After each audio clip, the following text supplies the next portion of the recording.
Hello, everyone. It's Yogi here. I hope you're well. Happy Tuesday. Yes. So, welcome, everyone. And today I'm working on this piece. Really, really fun and playful. And this is a piece from one of our favorite artists, Aimee Stewart, and it's called Vintage Toys. And it's number 2 as well. So there's a number 1 there somewhere. I think I've got that piece as well, but it's, under slightly different title. So who knows? So this piece, let me show you the markup here, okay? Really, really fun to do. And every time I look at it, it just makes me smile. And I'm really looking forward to stitching every single object of this piece. And it's just so much fun. So this piece I started, I think was mid-December. I just decided to start, to have the end of the year new start. And I've been having a lot of fun with this one. And so this piece, let me show you the markup as well. So this is where I am right now, okay? I started from upper left and been stitching with color flow method. And just like sleep time, even though, yesterday sleep time, we departed on a slightly different stitching method. But this one, up to this point, up to till today, okay, I've been doing Gemma's color flow, and it's been working really well because, this piece, some areas are extremely, extremely confetti, and some areas are, quite easygoing, so quite extreme at this point. So every pattern is a little bit different. And this one is max colors. So we're talking about, let me show you the stats here. We're talking about 240, which is maximum for max colors. And in terms of progress, currently I'm slightly over 2%. 2%, not bad at all for, considering there are a lot of color changes, particularly, in the sort of robot area. And so I am going to start a new sprint here. And this is going to count every single stitch I'll be doing today. And at the end of every stream, I share the number with you. And I know I'm excited. Yesterday I didn't do too bad at all. Yesterday, okay, but every day is a new day. And so just quickly look at the total number of stitches I've done. So just over 4,000. Okay, so to get to 3,000, 3%. It's going to take another maybe 3,000 stitches, okay? Don't hold your breath, and one stitch at a time. So, hello everyone, great to see you, and I'm always looking forward to meeting you every day. It's definitely my favorite part of my day, other than, spending time with Mr. Yogi. Of course, I have to say that. I have to say that. And also with Dolly as well. So, yes. And so let's have a look. Who have I got to keep me company today? We've got Maddie. Maddie's the first to report to the chat. Well done. And hello, everyone, she says. And Rajal as well, lovely Rajal. And says, happy Tuesday indeed. Happy Tuesday to you as well, Rajal. And Sarah. Yes, Sarah is giving us a new quote. Yes, this is how we start our stream here. A quote from Sarah. Sarah says, good friends help you to find things when you have lost them.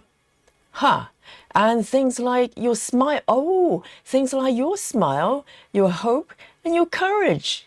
How lovely. Yes, good friends. And bad friends, they don't do that. They probably do the opposite. So make sure you choose your friends wisely.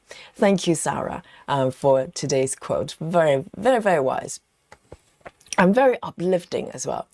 And Lizzie is also here. Hello, hello. And we've got Gayla as well. Gayla, I hope you're having a great day and getting strong every day, stronger. And Colette as well. Hello. Oh my goodness. Aimee. Aimee, where have you been? Aimee is back with us. Good to see you. Wonderful. And also Susan as well. Hello, hello. And And who have we got here? And we also have Suzanne. Hello, good evening. And let's Landria as well. I hope you're feeling much better today. Yes, and Landria, just like Sarah's quote today. Hang out with friends. Good friends will put a smile on your face for sure. And we also have Laura. Welcome back. And first time ever in a chat. Our new friend Kashi Danny. Hello. And a first time ever viewer. Okay, yes, sometimes we have people watching replay for a little while and decide to come forward, alert themselves to say hello, or just replay, or maybe just, hide in the background. So Kashi sounds like it's a first time viewer. Wonderful. Welcome, Kashi. And let's have a look.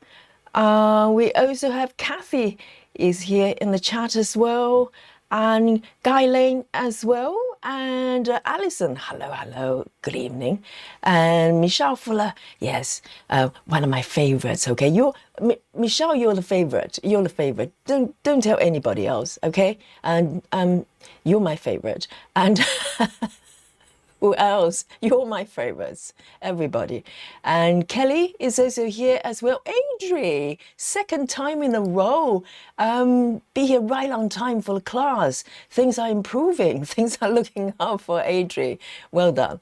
And also Betty Hankins is here as well. Welcome, everyone. And let me know what you're working on today with me, okay? So let me zoom in a little bit. And look at this. It's just so playful. I feel like a child stitching this piece. And so I've been stitching this robot. So I'm working on 25 count fabric, pre-gridded. I washed it a little bit, so it's slightly fadey. I like it like this. And I'm stitching with DMC 1/1.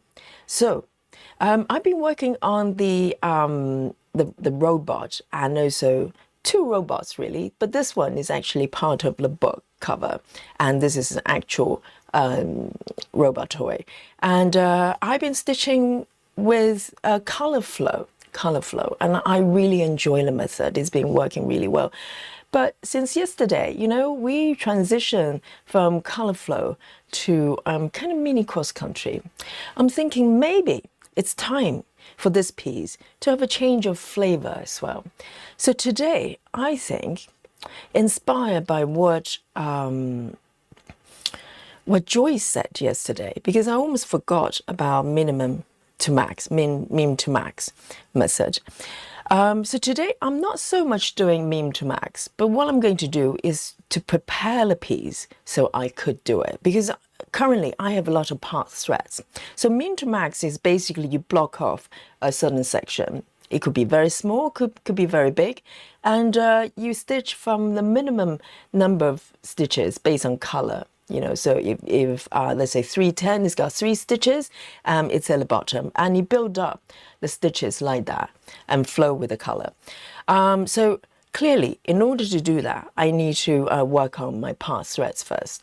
So let me show you what's happening today. This is my plan, okay?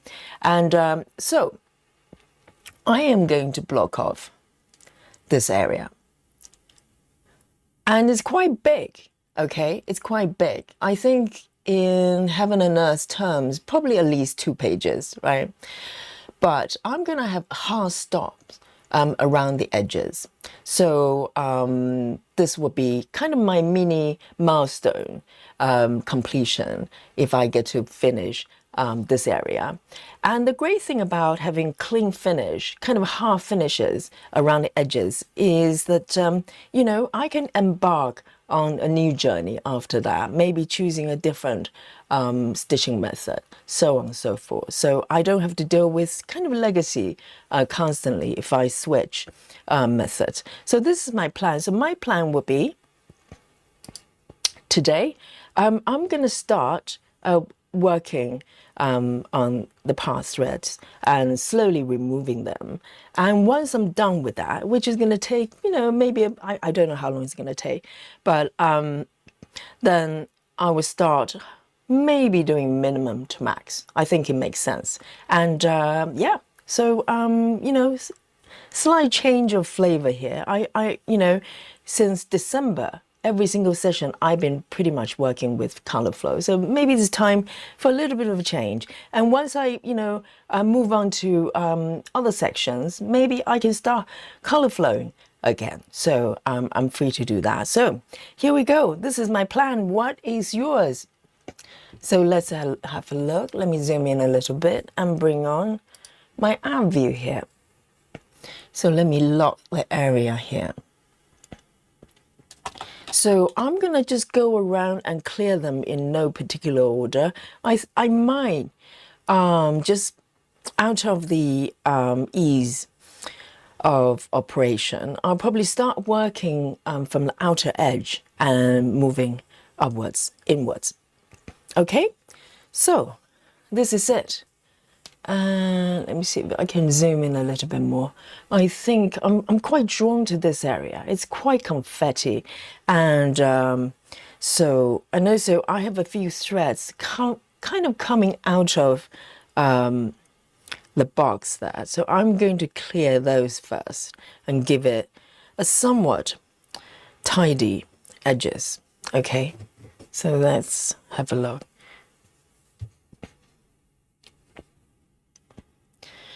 And excuse me, let me clear my throat here, okay?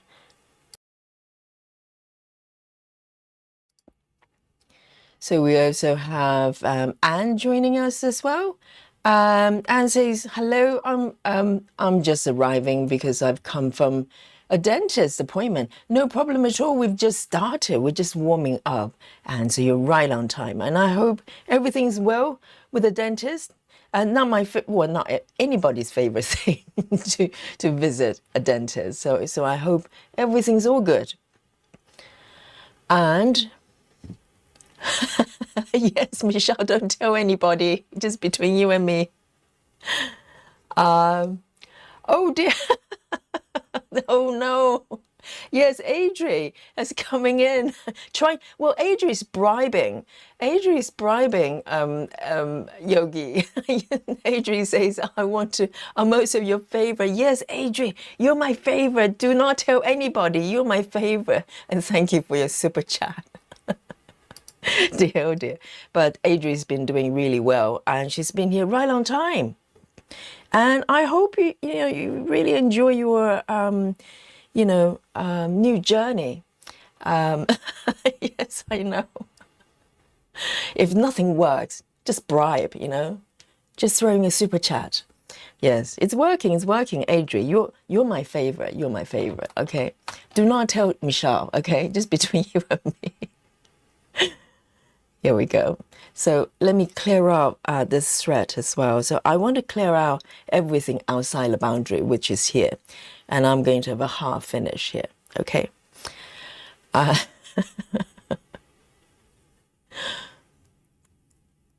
And Sarah, of course Sarah is here. Oh, it's a different Sarah. I was getting confused. Sarah 86. Hello, good morning. Yes. It's all kicking off here. And Love Drunk as well. Good evening. And Susan is working on 9 p.m. drinking coffee. Okay, Susan is now working at 9 p.m. The piece Susan is working on is called 9 p.m. I worked that out.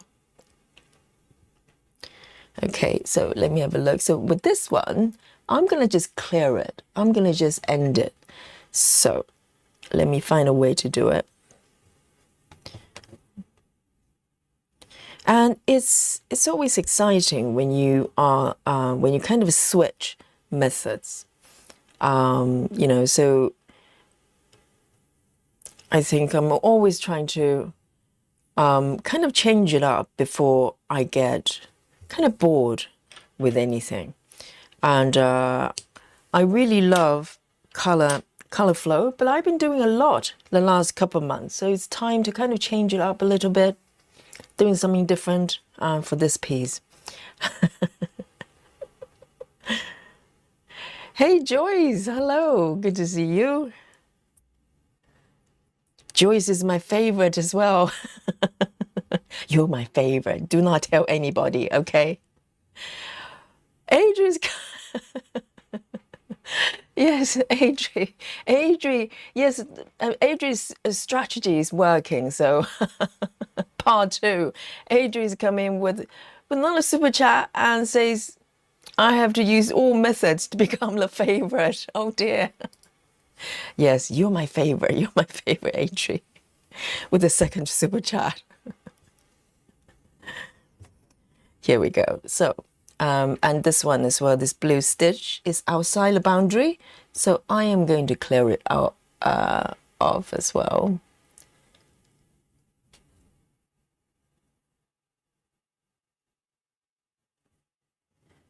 So I think this one is probably safe to just cut off. Lovely. So this is going to be my the base of my border here.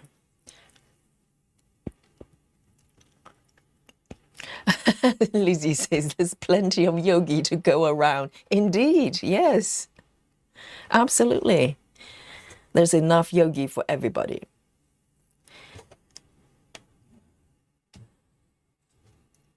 So you probably noticed I filled this area up a little bit. I was trying to cover up the crime scene. Okay, so what happened last session, if you remember, I kind of went for the color flow. I literally just flow with this color because it's one single color.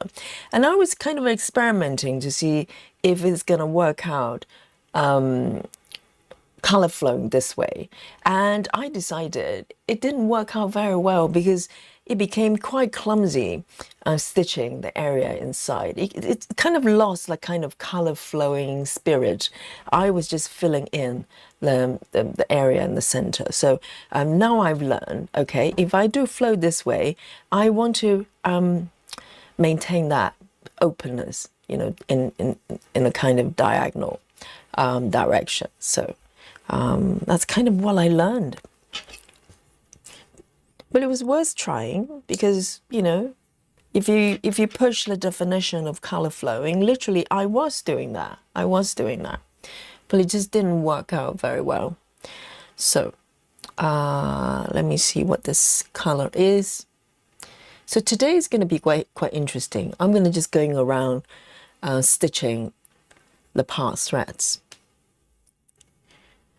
So with this one, there are 4 connected stitches there. I think I might just do them. It makes sense. Well, actually 5. Or should I be really disciplined? Just do 1.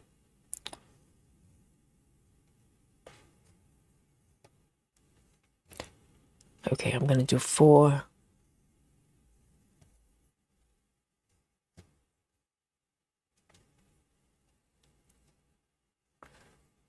And let me see if I can zoom in a tiny bit more.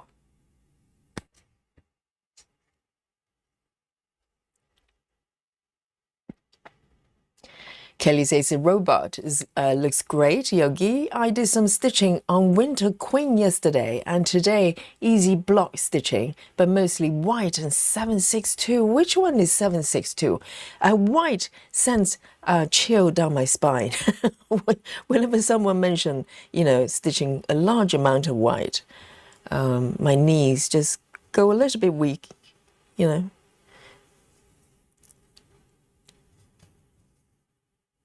There are a lot of really beautiful patterns out there. I just know I cannot stitch because it's just full of a lot of pale colors or a lot of, I don't know, background. Okay, I am going to end this one over here, okay?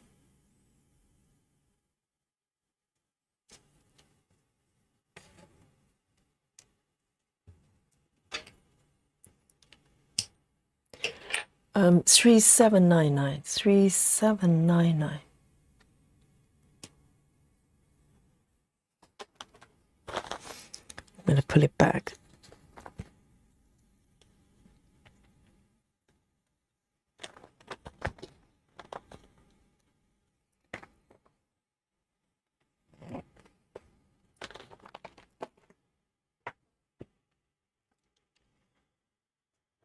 Hey, walk away. Hello. Renee. Rennie. Is it Renee or um Rennie? I don't know. I just call you walk away. Um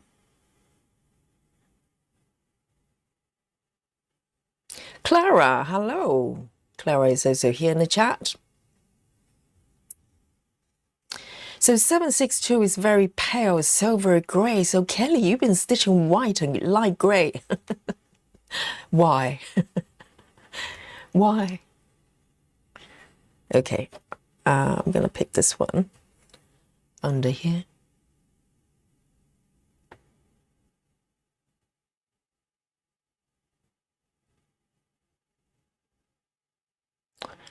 And I'm going to just release the block a little bit to mark.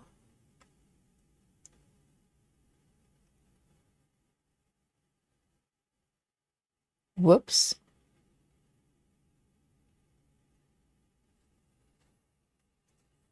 Okay, so this one's got 2 stitches. I'm gonna come to a hard finish. I'm gonna be a little bit more disciplined.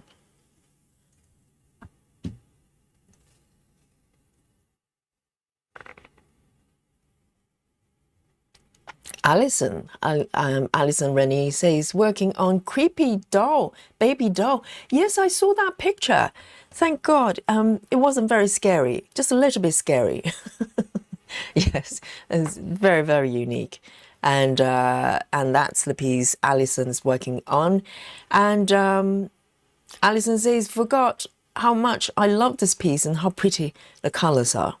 A lot of black, if I remember correctly. It's basically a girl with, or maybe it's a doll, I don't know. But it's okay. It's okay. I wasn't too scared.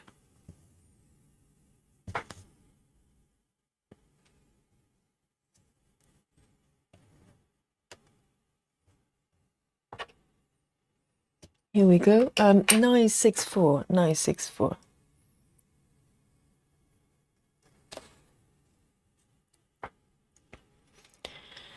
Alondra says, I have my sow next to me in case I fancy stitching, but I'm emotionally and physically drained. Yes, take your time and just hang out, you know. Sometimes just have some distraction is probably good for the mind as well. So, you know.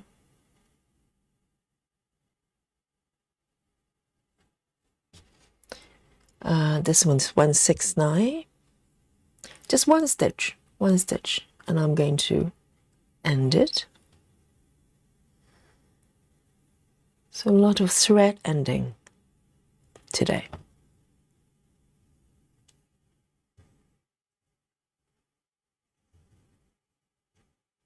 So Lizzie, are you working on quoting room? So Lizzie says, I like the quoting room due to the cat reminding me of one I had. I have, but all the pale colors put me right off. Yes, that piece is strangely challenging because so it's a piece by Kim Jacobs. We used to have Kim Jacobs Wednesday for a few months, and yes, I started that piece as well, but I have not worked on it for a little while. I intend to go back. I have not given up on that piece, but I want to be able to find a new way to approach it so I can stitch it happily. For some reason, it's kind of challenging.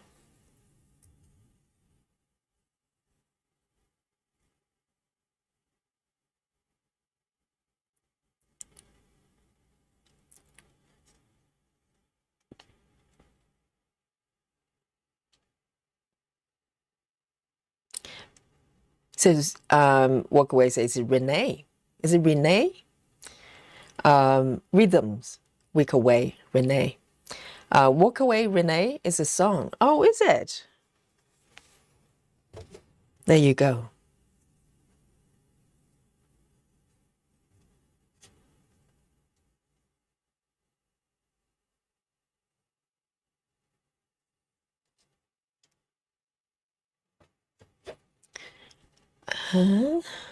Let me mark this one.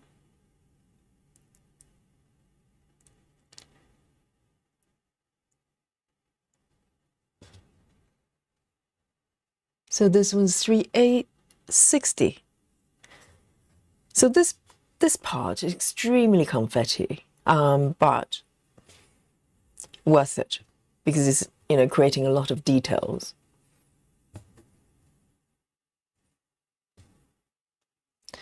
Here we go, 3 stitches. 3 stitches. It feels quite good, and you know, kind of clearing threads. It's really nice, you know, planting threads as well, but it's quite nice clearing everything.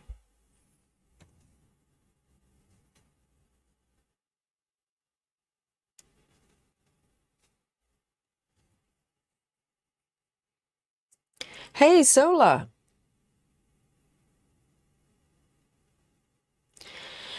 Solowin says, "Walk Away, Renee" is by the Four Tops. Four Tops. Is that like a band or a group?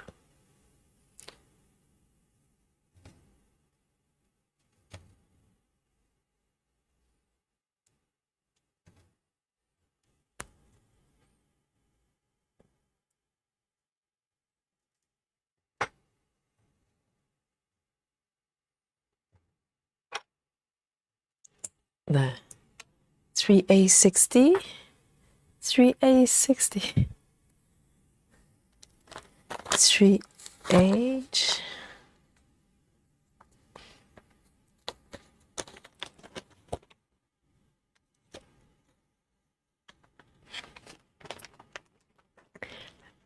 Hey, Chelsea. Hello. Hope you're well. Happy Pancake Day. Is it? Is it Pancake Day today? No idea.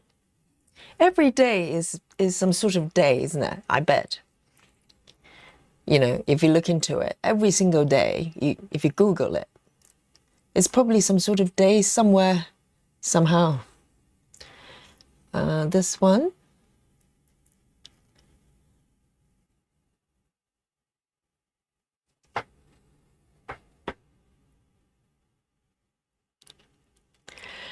Jane says, "Oh, hello, Jane." Jane says, "I spent every day singing Renee's songs in my head over the big year."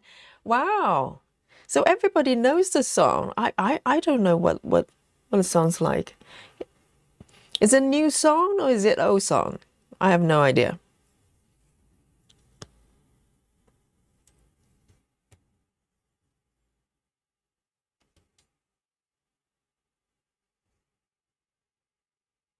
So Four Tops is a band. Okay.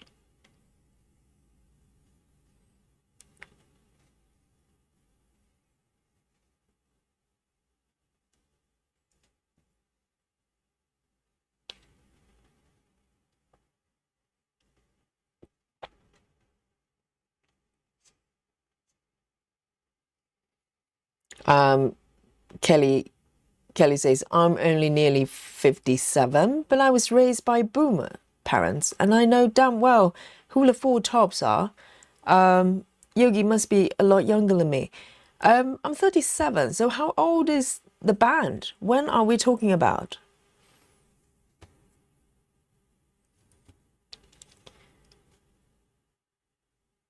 So it's either really, really new, then I have no clue, or it's older, then I have no clue either. So I'm not really sort of up to date with music, I have to confess.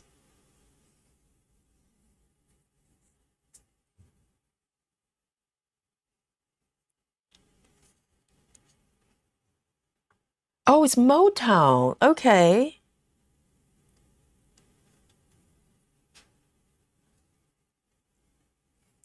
So it's got lyrics. "Don't walk away, Renee. You won't see me following you back home." Oh dear, that sounds like a stalker.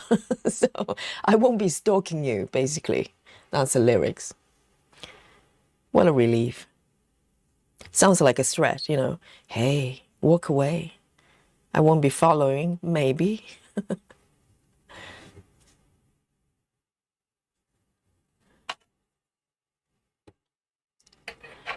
38, 3A3, 30A, 3A0A.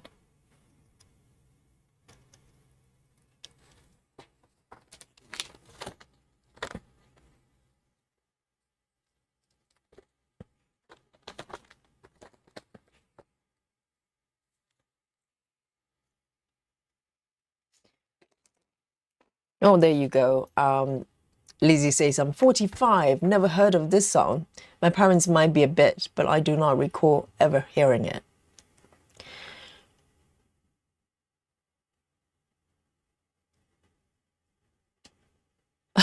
So says, before you were born, my fearless leader.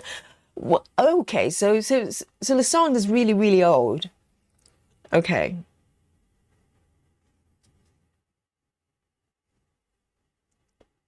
Oh, so it's from the 60s. Okay.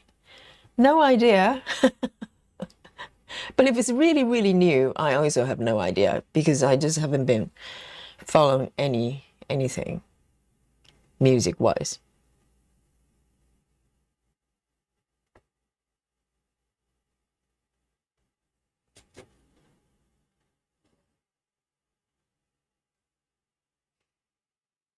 Sola says, I'm 70 and I remember it well. Ha. Adri says, I'm older than you, Yogi. How old are you, Adri? Oh, you were having a birthday a few weeks ago, weren't you? A while ago, end of last year. So how old are you, Adri?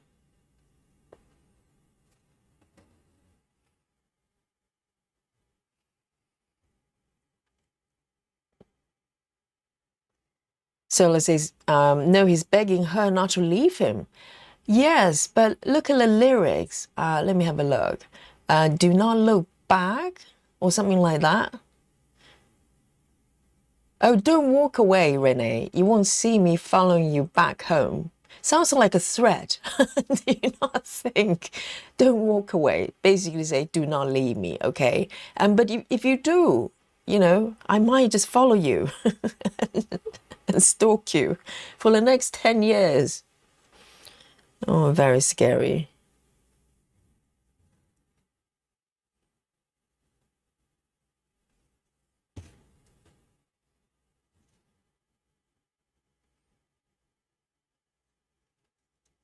Hey, Lynn.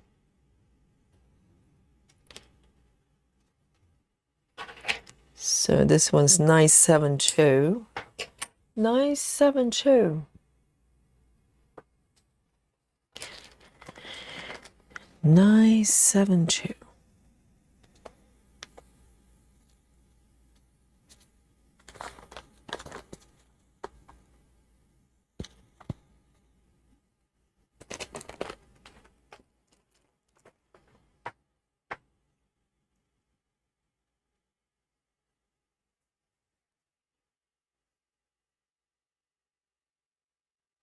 And Laura has never heard of it either.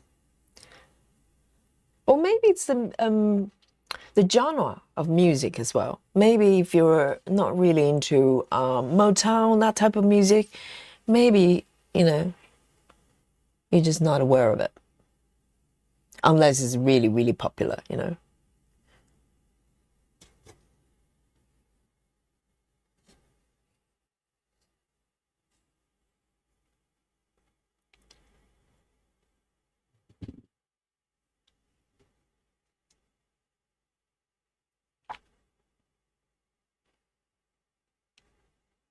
So four tops, does that mean there are four people in a band?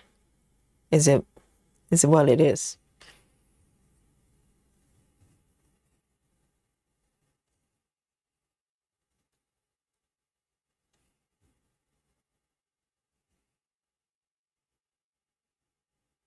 Okay.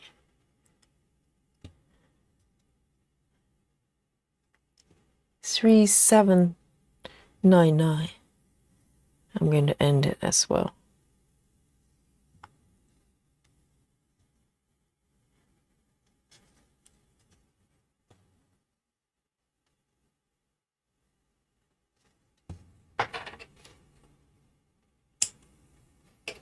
3799.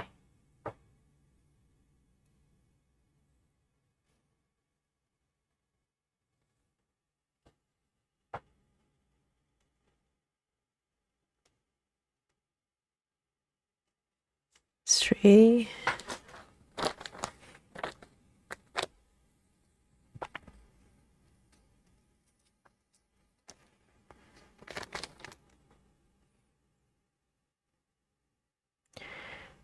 $3,799.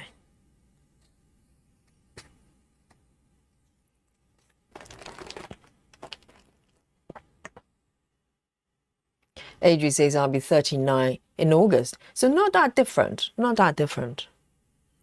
But Adri, I remember your birthday was like, was it last August?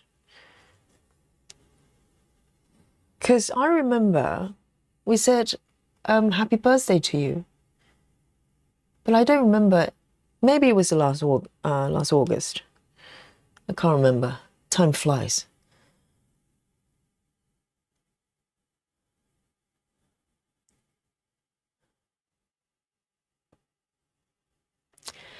Suzanne says Alex was singing Beatles tonight. Wow, he's an old soul. Which one is he singing?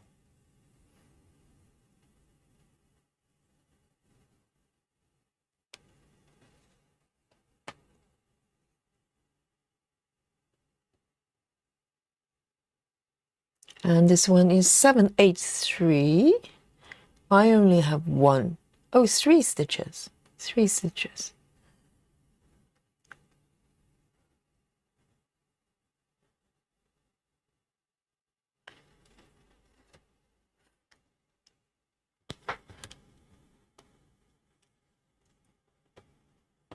Just look at the volume of the pass threads here.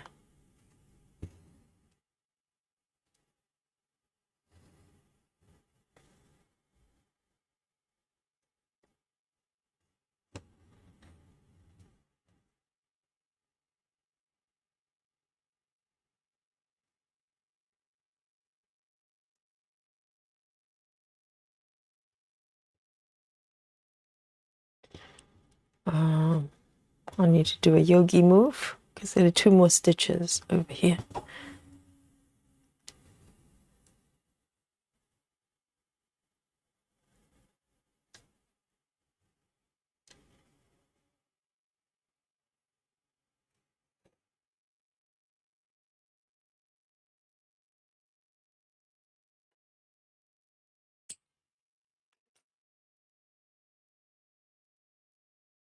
Suzanne says Alex is singing some old dance band stuff. Well, there's another thing I don't know.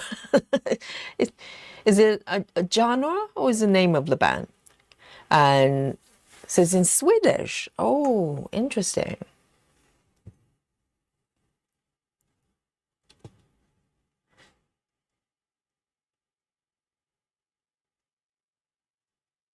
Here we go. Let me have a look. 783. 783.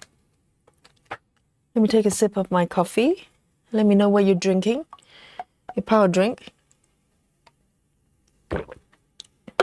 Mine is my usual naked coffee, black coffee.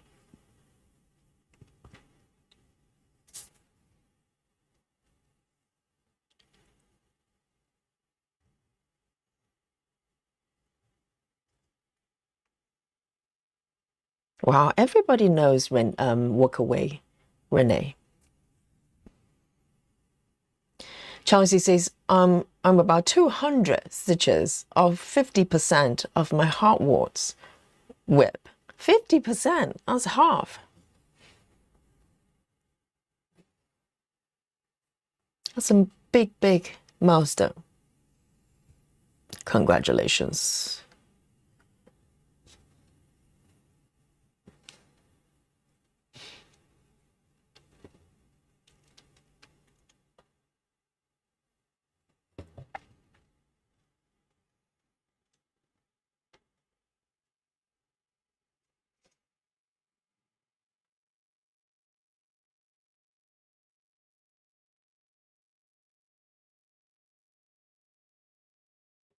Only 3 stitches here. Suzanne says, I broke up with someone a couple of years ago because he did nail diamond. He broke up with someone over the disagreement of musicians. Yes. And Alex had asked to play Hot August Nights.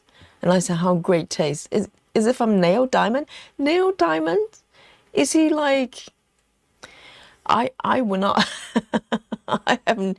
I'm totally ignorant. I'm familiar with the name. I've heard of the name, but I cannot tell you who it is. It's a singer. It's a musician, right? Neil Diamond. I know Bob Diamond was the head of Barclays Bank at some point.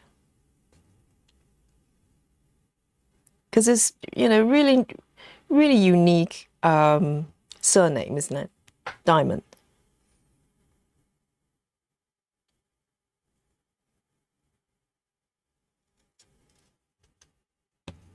I think when your surname's Diamond, you are just destined to be famous.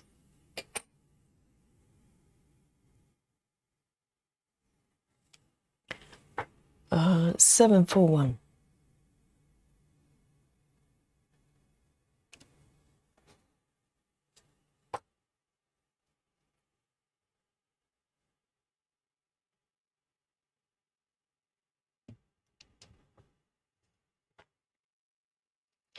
But Suzanne, you're quite right. If I, you know, date someone or go out with someone who kind of, you know, ridicule my liking of certain type of music or bands or anything, I'll think twice for sure. You know, I don't know if I break up with a person, but, you know, I'll probably think about it.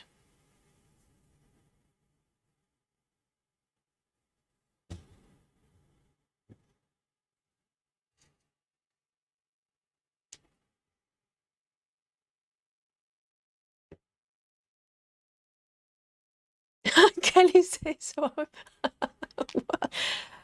Kelly says so. So I guess I'm technically old enough to be Yogi's mother. Let me think. So if you're 57, if you gave birth to me when you're what? What age? No, you're not. 30. My math is so bad. So 30. No, you have to be. You have to be 17, which is probably possible.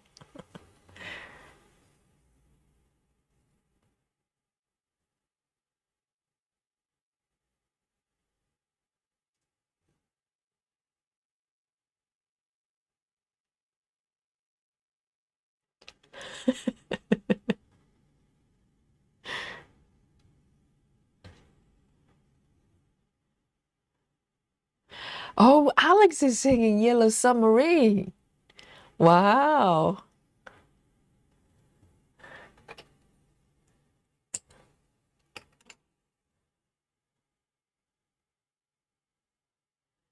Three A52. 3A52. So I have to put a lot of thread back on my organizer because there are a lot of duplicated colors. 3A52. Here we go.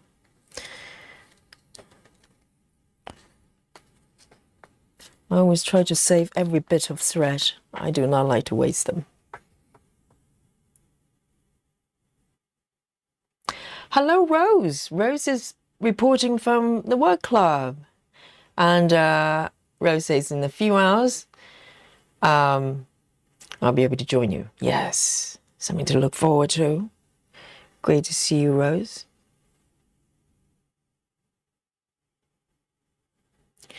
And Suzanne is doing low to high DMC numbers. I have tried that actually. I have tried DMC numbers, but I think I started from the lowest number to the highest number, which is quite fun. But, you know, Suzanne, you probably noticed at the end, you do end up with a lot of, you know, bits and pieces like stitches, loose stitches you have to fill in. similar, kind of similar issues you have when you stitch cross country in general. If you go kind of a longer distance, you have to come back, keep coming back and fill in the stitches. I'm looking forward to kind of maybe someone can come up with a stitching method that, you know, you will have a nice balance between freedom of stitching, but also, you know, take care of the ninja stitches that sometimes can be hard work to do. Let me do this one. I think color flow to a certain, you know, Gemma's method, both of them, they do take care of that problem, but sometimes you just want to wander off and do cross country. So this one's only got one stitch and it's 3-8-6-4.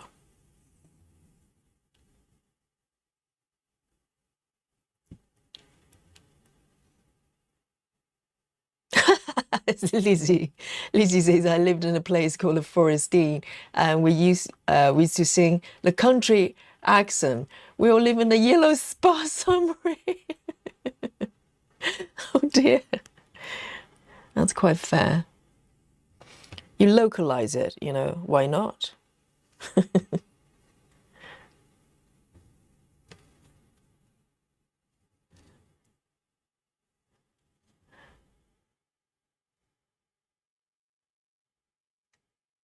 Okay, just one stitch.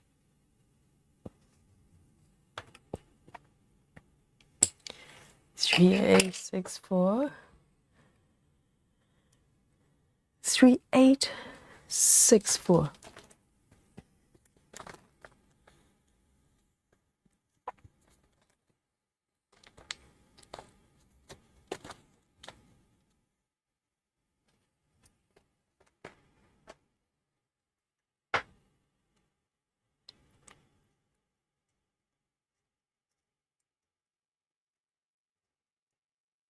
So Sarah's drinking coffee.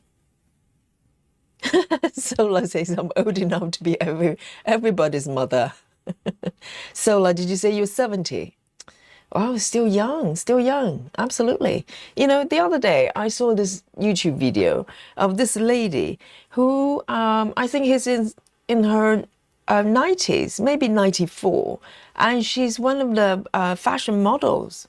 I think she was a model when she was younger, and she just kept going. And she looks great as well. So, you know, you have another 24 years to carve out your fashion model career, Sola. Early days.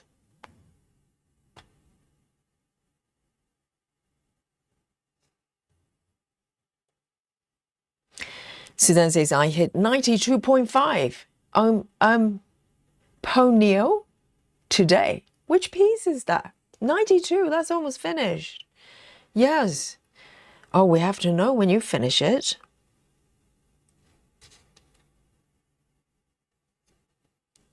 Suzanne's got quite a few whips going on here.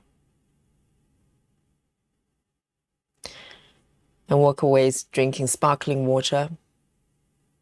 It's strange, Renee, because so I presume your name is probably not Renee. I'm gonna call you Walkaway. For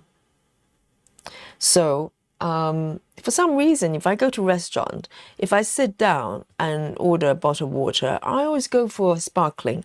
But at home, I just can't bear the idea of drinking sparkling water. I don't know why. Maybe when you go to a restaurant, if you order still water, it just feels like you're drinking tap water.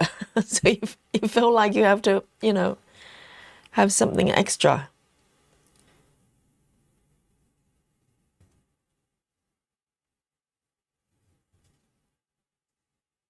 But normally, I prefer still water.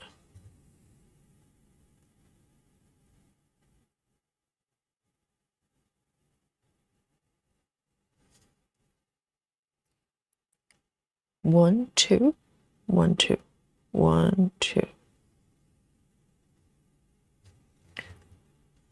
I'm really enjoying this.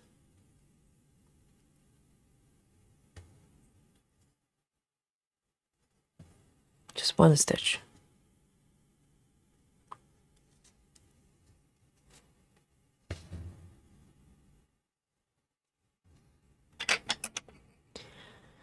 And this one's 966, 966.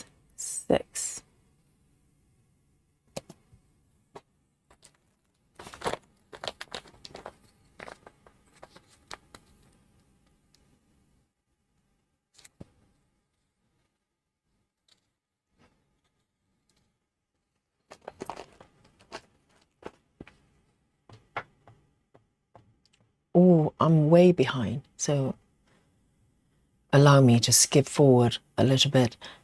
Michelle says, I love nail diamond. My mom used to blast him in a car. And Michelle says, I was fortunate to see him in concert several years ago. Is he still around? Nail Diamond? What's the most famous song from Nail Diamond? Adri says, I'm trying to go on dates. And one of the guys was talking to send me a picture of his, what? Oh, guys, please help out, okay? I think Adri needs our help here. I mean, Adri is going out with the wrong, weirdos. What kind of... So, this is during the date or before the date? Oh, no. Oh, no. Dear, oh, dear, Adri.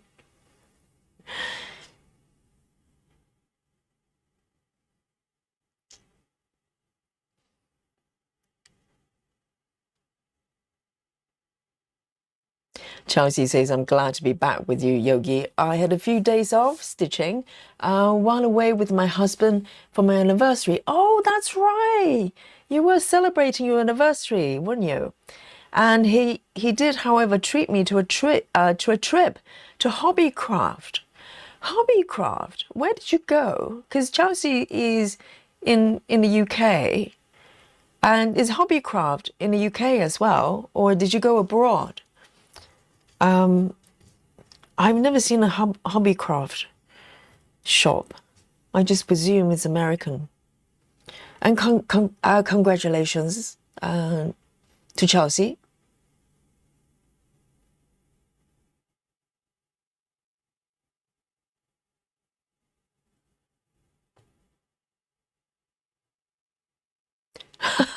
Jesus, he's blocked and trashed. Okay, sounds like that was before the date. Thank God for that. Can you imagine? During you go out for dinner, and between courses, he just decided to show you a picture of his body parts. Seriously, be careful. There's a lot of weirdos out there.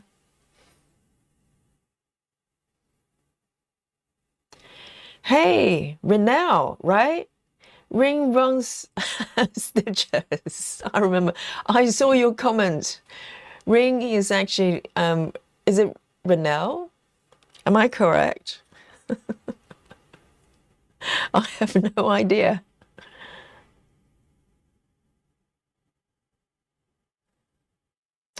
Solomon says, I love the song, Shiloh, or Shiloh. Is it Shiloh? I thought that was the name for, is it Tom Cruise's daughter? One, Shiloh, or maybe it was, what's the lady's name? I can't remember. Angelina Jolie. So, one of the celebrities. I think the child is called Shiloh.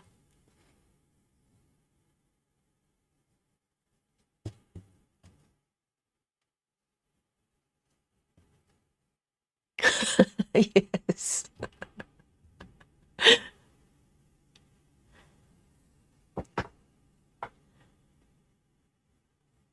Hi, Samantha. Samantha says, hello, I'm a little bit late, but work has some errands to run. Yes, great to see you, Samantha.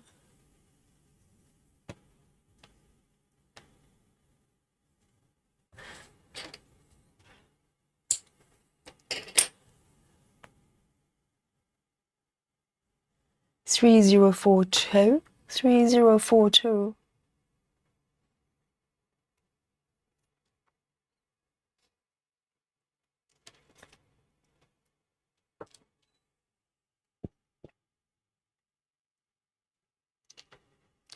Alison says we need to make a playlist for Yogi.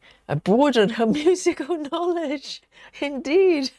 I know nothing. Exactly. So, and particularly, you know, if it's really, really new, I'm literally having no clue whatsoever. Because I don't really listen to much recently.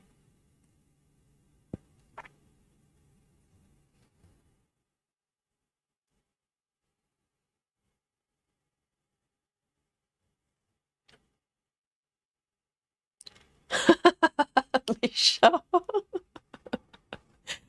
I don't think it's a picture of a dog, okay? Just dear, dear.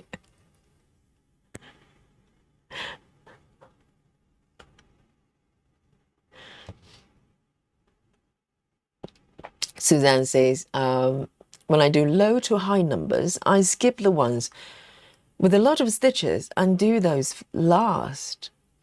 Okay, so Suzanne is following the DMC number from max, highest number to the lowest number, I'm guessing, I think. And blend numbers has got a lot of stitches. Suzanne, skip them and stitch them the last. But the thing is, though, if you have the auto jump turned on, it can be quite annoying because it's constantly trying to suggest you to stitch in the right order. So.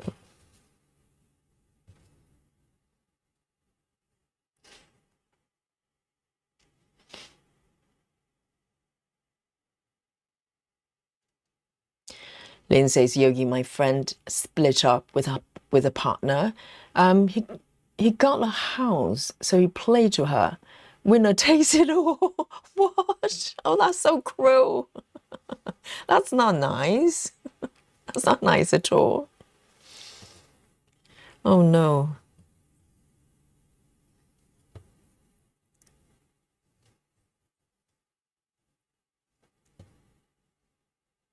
But the thing is, if if you break up with somebody, you live together and you break up, I'd be happy to walk away completely. I don't want anything. I just want a new start.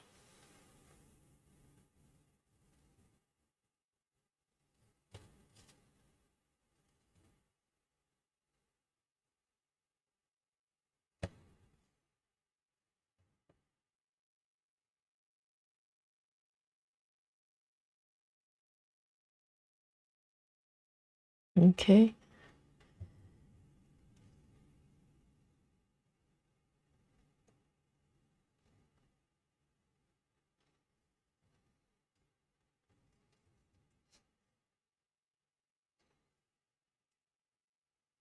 Michelle Fuller says, for Yogi's playlist, Bon Jovi and Journey. I know Bon Jovi. Is it the same band, Bon Jovi and Journey? I know Bon Jovi.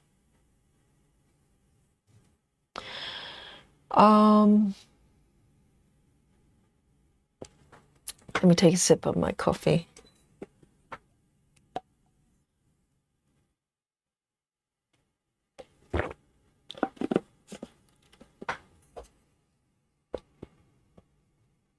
Oh, Hotel California, I know.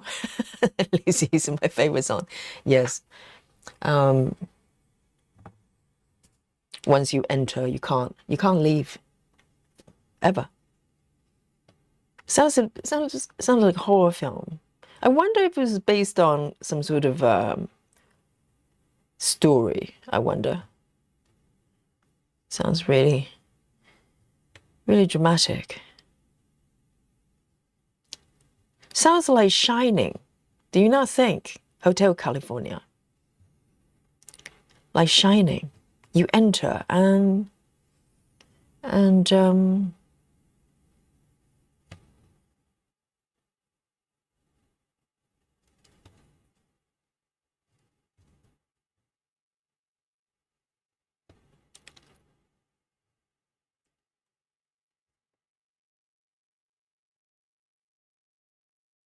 Jane says from Australia, Paul Kelly, hunters and collectors, the church. So are the musicians, I presume, and bands. Oh, interesting.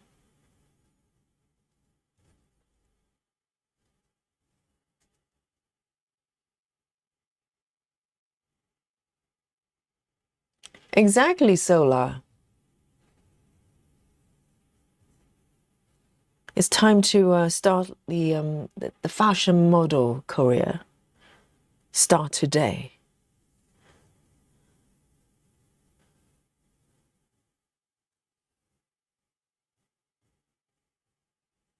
Ah, so walk away, Renee. Your name is actually Renee. Ah, okay. Walk away. Yes, because I just go for the very beginning of the YouTube handle. That's the easiest. Yes, I've been calling you walk away.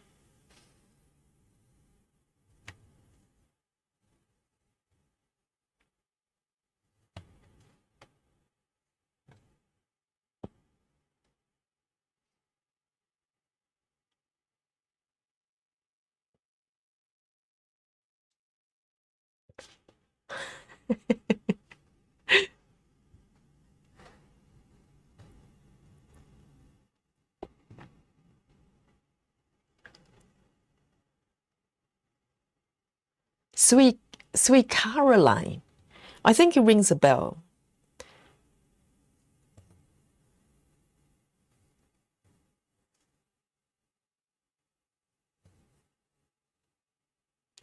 Oh, so no diamonds is still alive. 85. My goodness. Well done.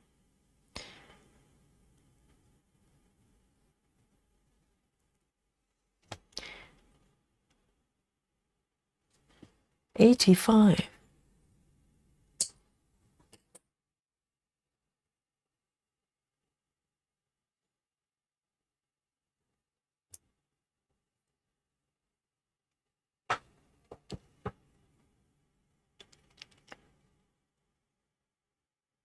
But you know, Rolling Stone. Rolling Stone, I think, not Jack Nicholson. What's his name? Jack something. What's his name? Rolling Stone. The vocal. I think it's in the 70s or 80s, and they're still touring. All the band members. I think they were in their 70s minimum. So it's doable if you have the energy, and you know they're probably quite used to doing concerts and stuff. You can still do it for sure. 70s, 80s.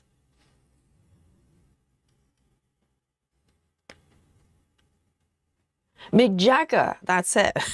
Jack Nicholson, slightly different person. I've got Shining in my head. Yes, I'm pretty sure it's probably in his 70s or 80s. And the rest of the band members, they were around the same age, but they're still touring, I think.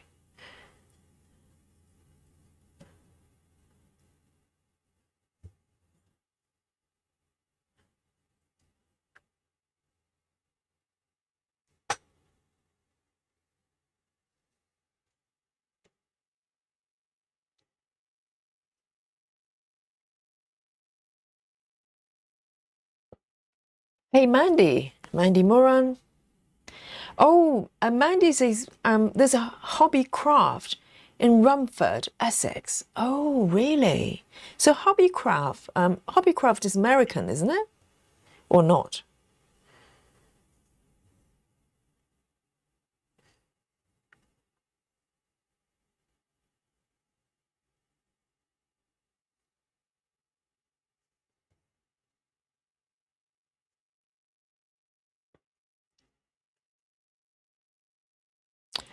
Oh, so it's a UK company. So maybe just very similar names. I think in America you probably have some sort of chain that's called Hobby something. I don't know. So it's British. I see. I've never seen shops in London.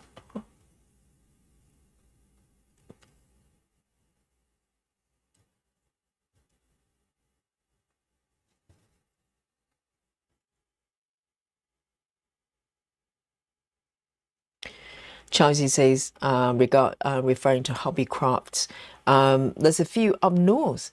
We went to the one in Blackpool, but there's one in Preston, and wonderful.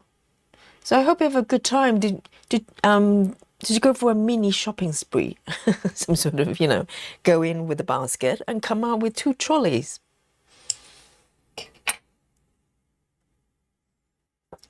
3024.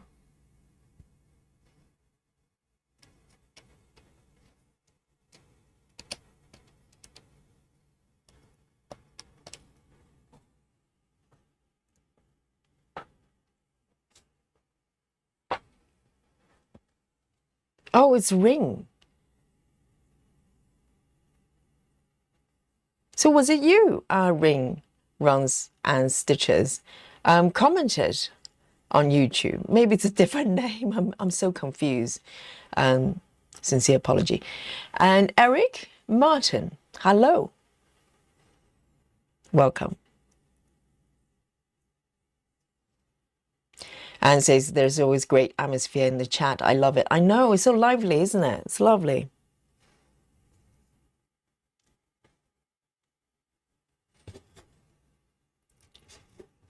Just like my confetti here. Very lively. Look at this.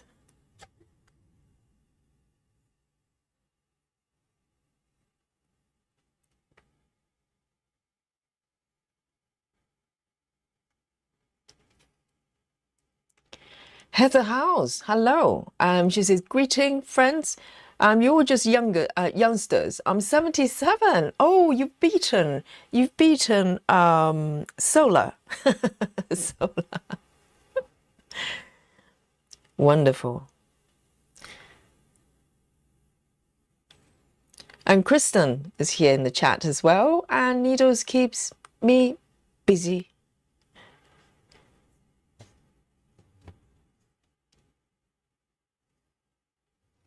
And Lona is joining in as well. Sorry. Yes, I'm slightly behind with the chat. Okay, so bear with me. And Heather is also here as well. Turtle Stitcher. Yes.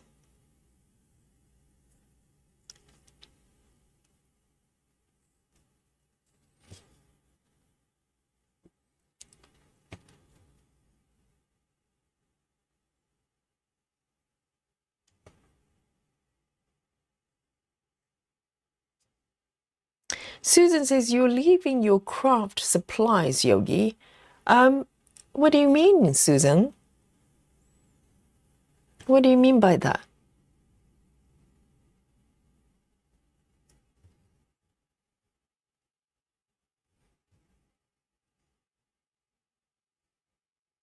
Oh, are you referring to my my comment about breaking up with someone? No. Well, whatever is mine, I take with me, but I do not want anything extra. You know what I mean? If the house doesn't belong to me, I'll just walk away. So that's what I meant. But of course, all my whips are following me, Susan. No chance I'm leaving them behind.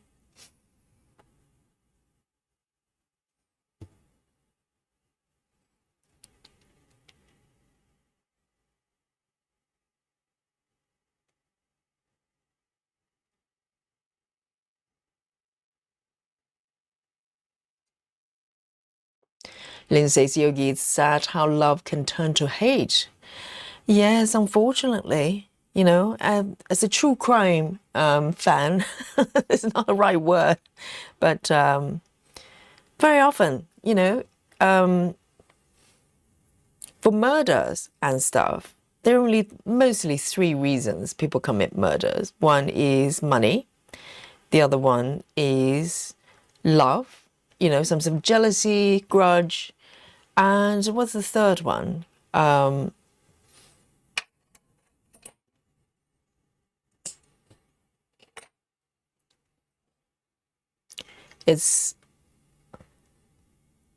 trying to think.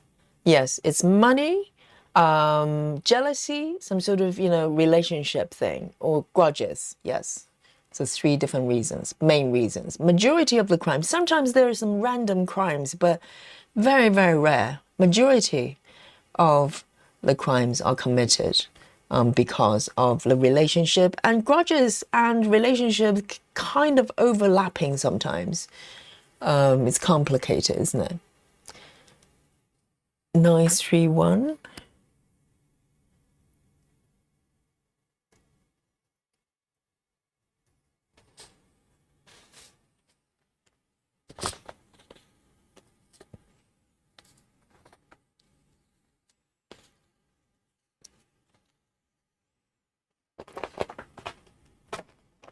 I'm living on a prayer. Adrian, I know that song. Okay. Suzanne says, I watched a documentary about eagles and California. Is that Eagles song? I'm not familiar with Eagles, but I know Hotel California. And if I remember right, it was them unhappy with the music business. Oh, interesting. Because every time when I think about the lyrics of Hotel California, I'm just thinking about horror films. Like Shining. You go into a hotel and you can't leave. You just turn into strange people. Oh, so it's a little bit more earthly than I thought.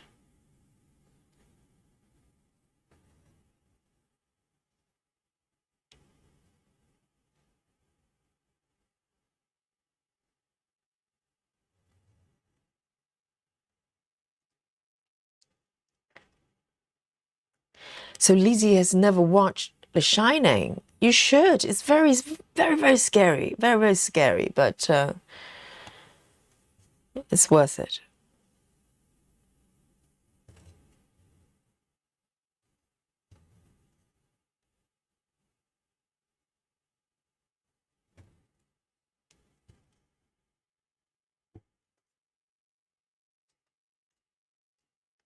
In fact, okay, never mind.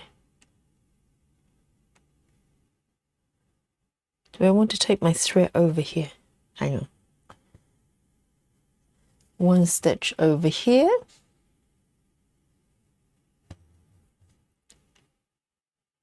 One, two, three. 1, 2, 3.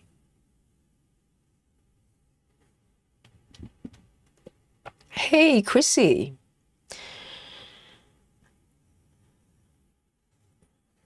Chrissy says, when my daughter left her fiancé in November, all she took were her clothes, her books, her 2 cats, and nothing else. Left everything else to him. He was quite mad, but it was his own fault.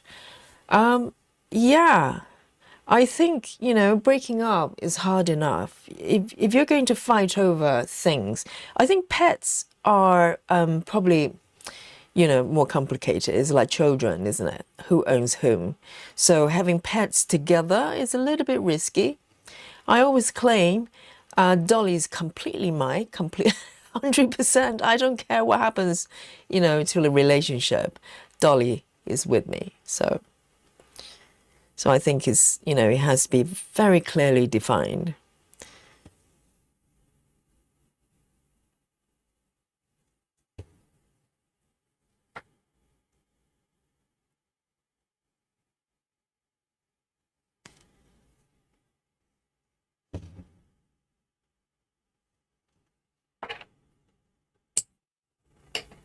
Three eight 3830. 3830.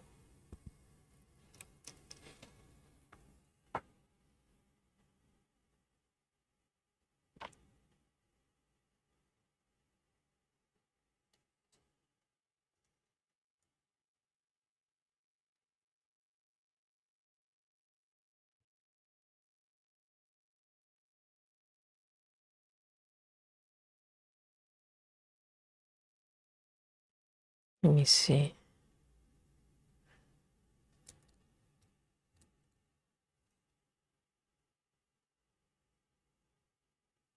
Oh, I see. Okay. Heather says Hobbycraft is UK, Hobby Lobby is US. I probably got it mixed up. Yes, Hobby Lobby is American. Hobbycraft. Yes, I never. I don't think.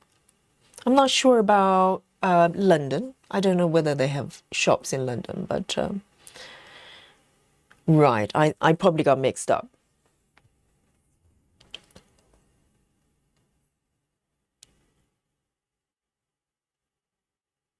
AG says, have you been to Loop in London? No. What's Loop? Is it a shop? Tell me, tell me.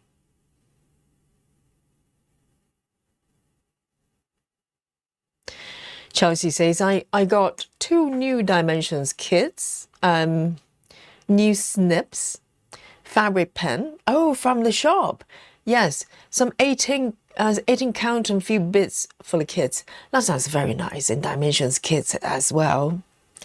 Yes, we need to revive Dimensions, okay? It's our mission. We don't want them to go away.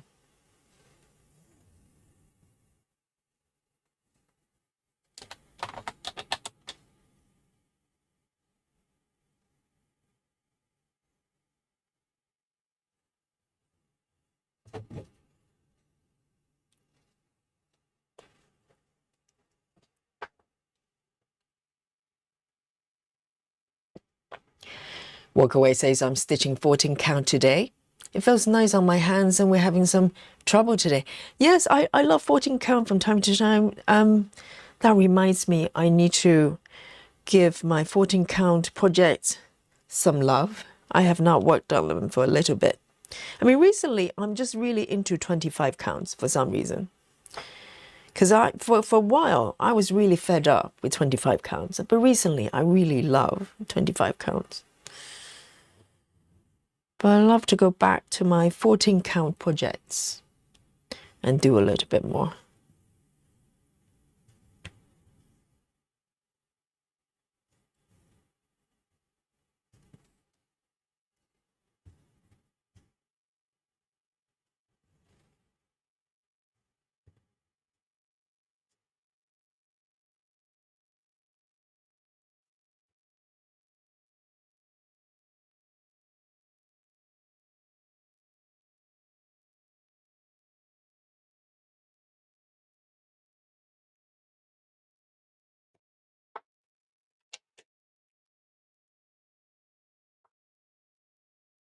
And 741. 741.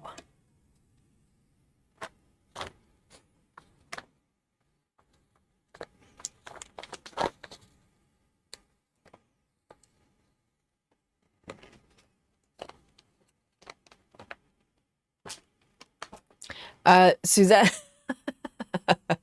Suzanne says, okay, Yogi, you have one last chance to retain my love. You must know Queen. Yes, I know Queen. Yes. We're still friends, Suzanne. Yes. I know Queen. Of course, I know Queen. Oh, dear. Yes, all good, all good.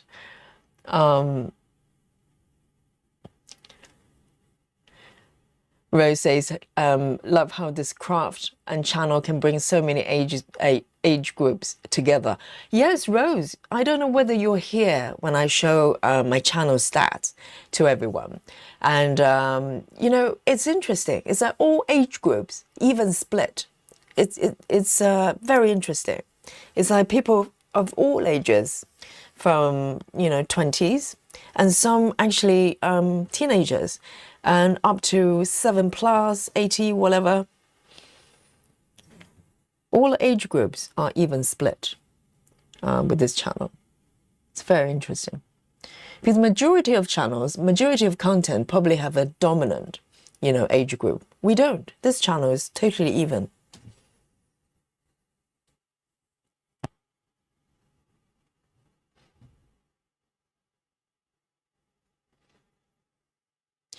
Chelsea says, Queen is one of my favorite bands. I grew up listening to them. even though Freddie died before I was born. Yes, so Freddie Mercury, isn't it? And there's a movie. I haven't seen. Did I see the movie? No, I don't think I saw the movie. But that I have seen this YouTube video of this guy who was the vocal double for the movie. So basically, he sang all the Queen song. His voice is just uncanny. It sounds identical. So in the movie, it was his vocal blended with the actual track, the original track. But this guy's crazy. I remember the video I saw. He was playing piano, singing one take, not edited, but one take with his piano, and it sounded just like Freddie Mercury.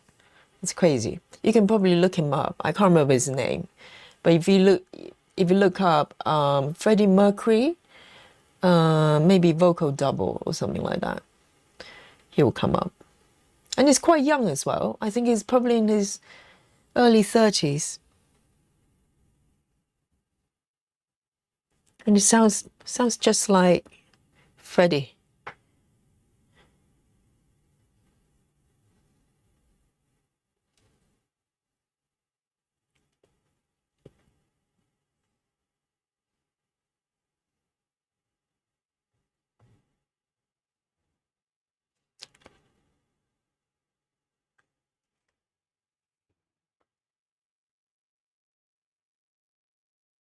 Lona says as well as Legend of Hell House. Is that a group? It sounds like heavy metal or something with a name like that. Legend of all the heavy metal bands. They always try to sound scary, like I don't know, evil, whatever, or something. I don't know. Why do they have to be scary? Why can't they just sing? It's quite okay. You don't have to scare people.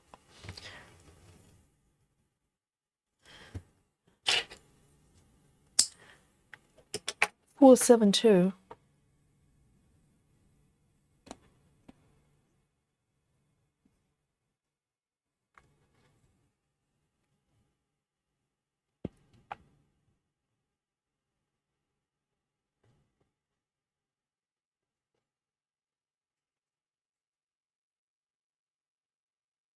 So Jane has seen the movie. It's quite sad, Alian, I'm sure. I have not seen the movie, I don't think. Have I though? Maybe I have. Did I see it on Prime or maybe Netflix? I cannot remember. Maybe I have.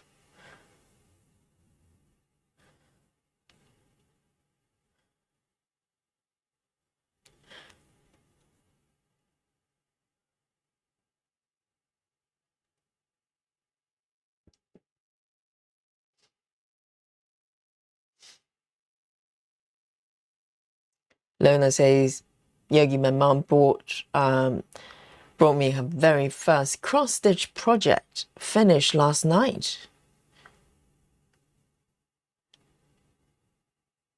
Your mom brought you the first cross-stitch project. I'm trying to figure out if I'm reading it correct. So finished last night. I got her for Christmas and taught her. Oh, so you got her a cross-stitch project, and Mom has finished it. Really? Amazing. Round of applause for Lona Mom. Yes. Lona Mom has a finish and Yogi hasn't. Okay. I need to keep up. Oh, David Bowie. Yes, I love David Bowie. Yes. It's one of my all-time favorite musicians.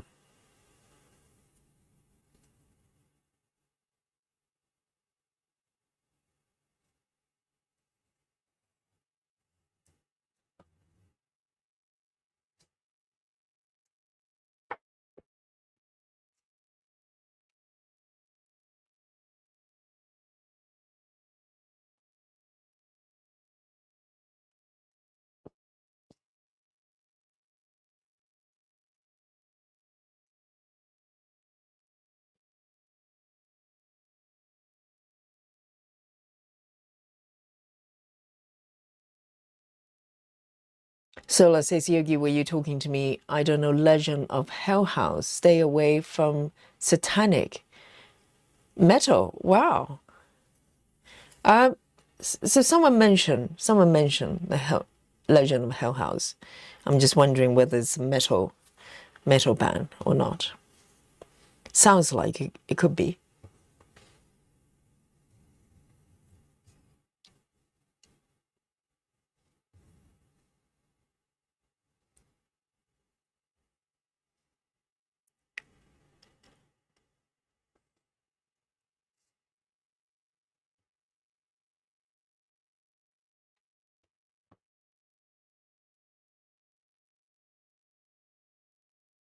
Two stitches here.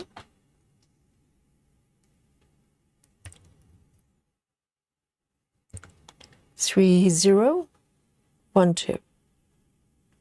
3 0 1 2.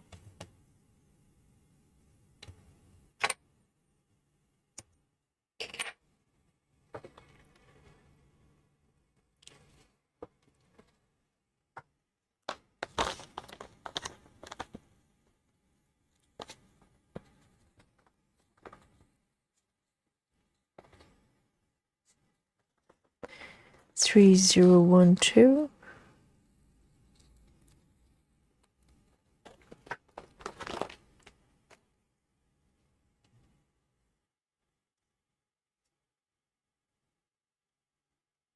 Oh, it's a movie. Legend of Hell House is a movie. Yeah, I thought it was a band as well.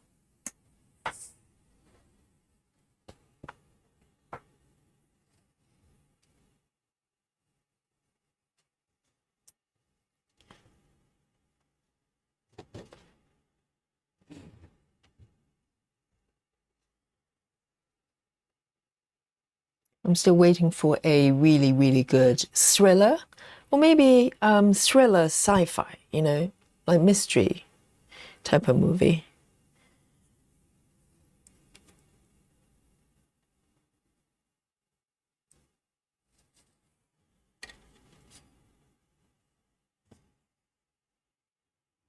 Hey, Captain Squirrel.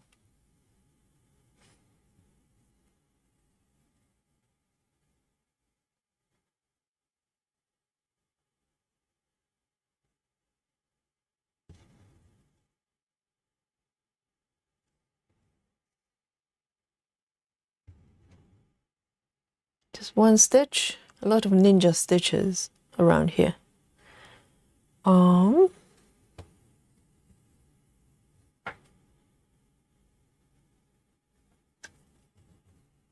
it feels good to clear up all the past threads. Because these threads, been dangling here for a little while. They look a little bit tired, I have to say. So maybe it's good that I free them, so they can take a break. 436, 436.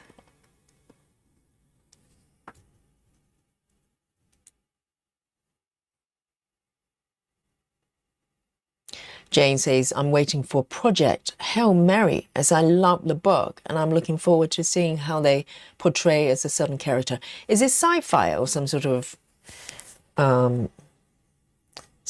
mystery film? So it's based on the book.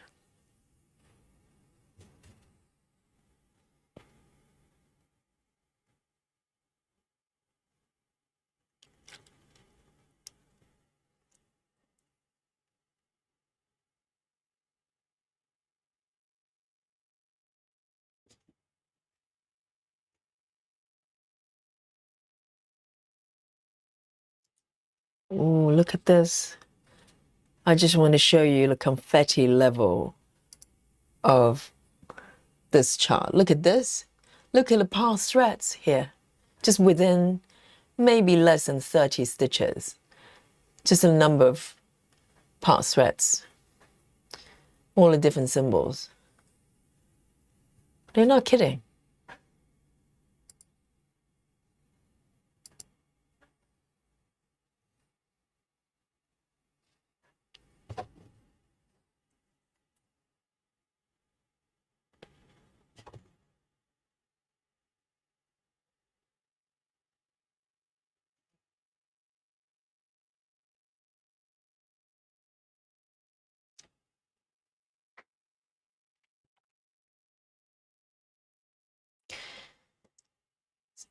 Jane says regarding, what's the name of the book?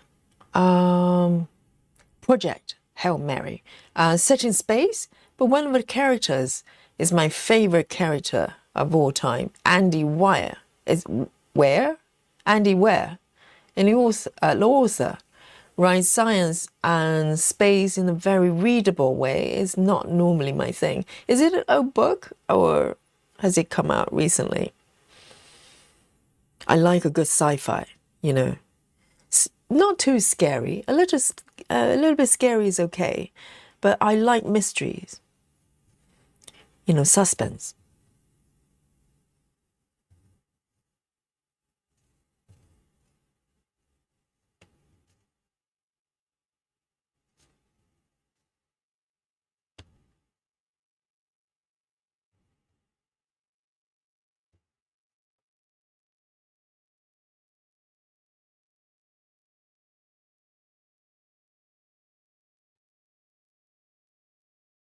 Three. That's it.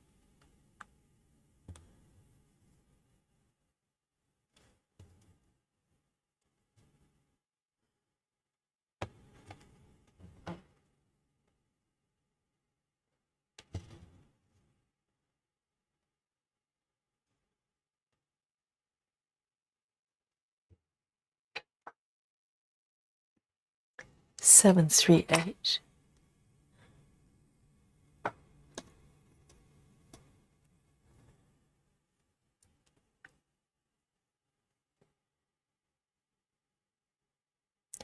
Walkaway says that's true, confetti yogi. You need to start drinking. Yes, I'm drinking my coffee. Yes, it works. I know. That confetti level is it's no joke.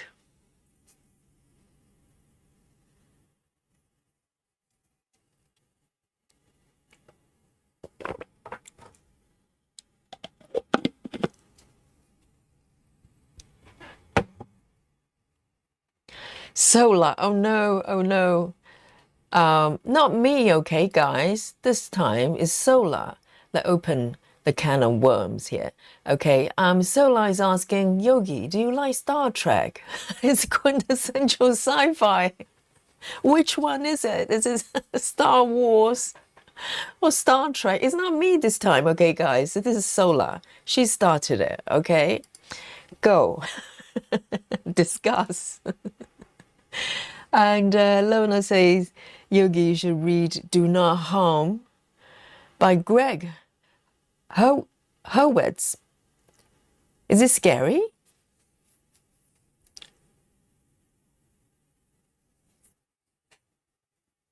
I haven't read books, like proper creative writing for a long time. Sola says it's a TV series. Yes, Star Trek and Star Wars. They, you know, the topics have come up a few times. It's getting more and more confusing. I think Star Wars is a movie, right? Series of movies, and Star Trek is the TV. It's a little bit more camp, like people wearing makeup and stuff. And Star Wars is the ones they have like glue sticks. They fight with kind of glue stick, not glue sticks, glow sticks. The glowing sword. That's the Star Wars.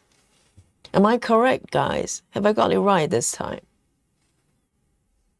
One with a lot of makeup, one with less, and one with glow sticks. The other one doesn't. I think I've got it.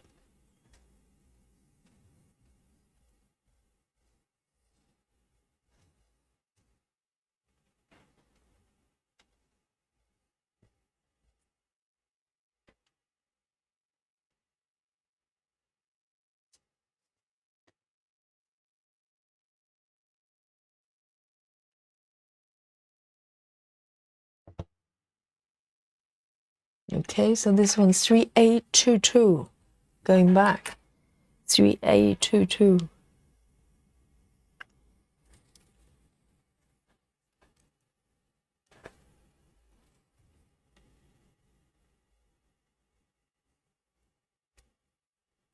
Yes, Lona, true crime can be really scary because it's true. Glue sticks, yes, glue gun. Susan, can you imagine they fight with glue guns and see if anybody, can glue enemies together. Glue sticks. I know. Potentially. They can be weapons, for sure. It's very dangerous, glue sticks.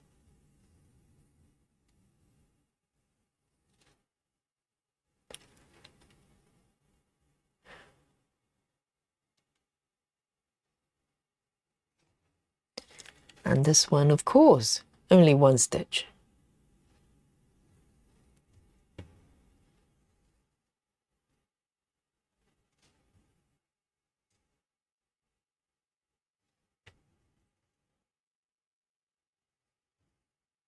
And which one has got Darth Vader? Is it Darth Vader? A really short person, like a short robot or something. No. Is that a tall one? No, there's a short one. I can't remember. I just remember there's a really short person, like a robot. A33?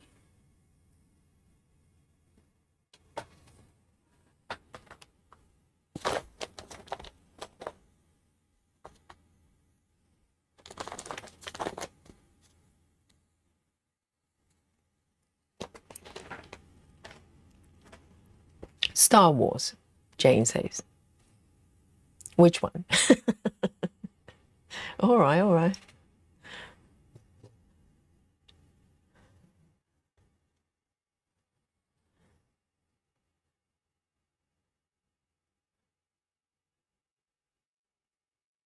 And the thing is, I think both films, they probably all come out around the same period, no?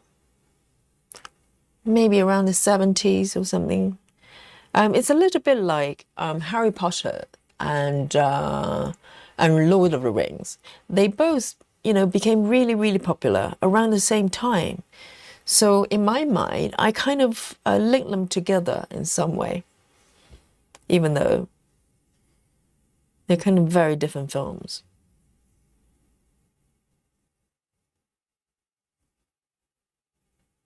Oh, Jane says Darth Vader is Star Wars. And is he a tall person? Well, like, is he tall or is he one of the really short robots? Clara says Gecko Rouge has a kit with that small robot. Darth Vader.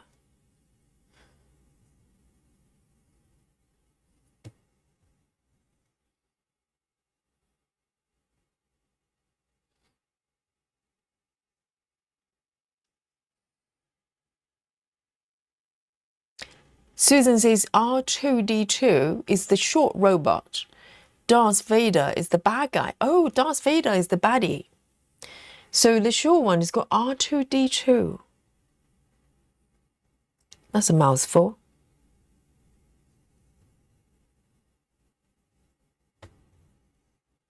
It's a Jean Valjean 34621.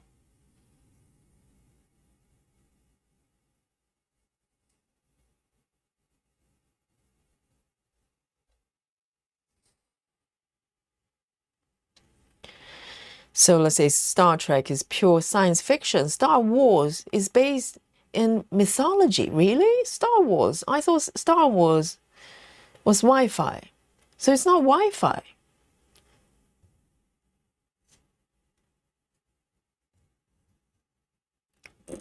But Star Wars is in space, isn't it? Like, I didn't know that. Mythology.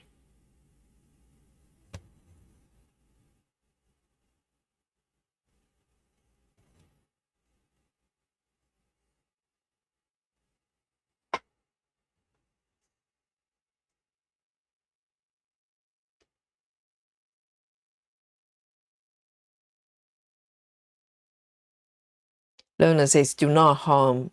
It's a medical thriller. Oh, that's scary. So like doctors and nurses killing people. That happens in real life as well.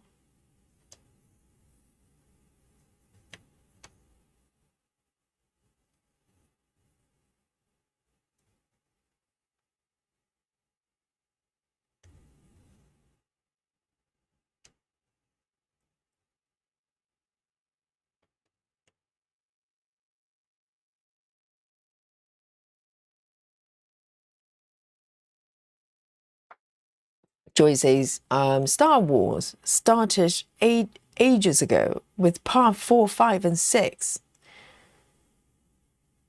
I think Star Wars, are they still making films with Star Wars?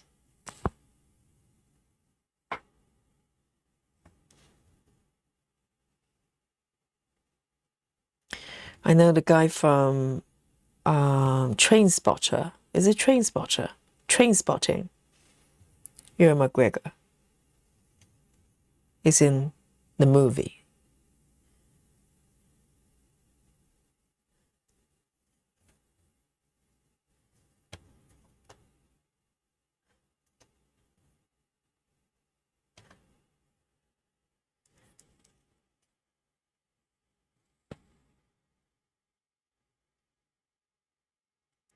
Clara says R2D2 is the kid for Gecko Rouge. They have some really quirky kids, don't they, Clara? Because the other day, I saw this post on Instagram. I think it was for maybe Valentine's or something. They literally have a pattern with clear background, but with cheese toasty, some sort of cheese sandwich. That's it. And also, because some patterns you kind of go, well, do I want to stitch that? Not really.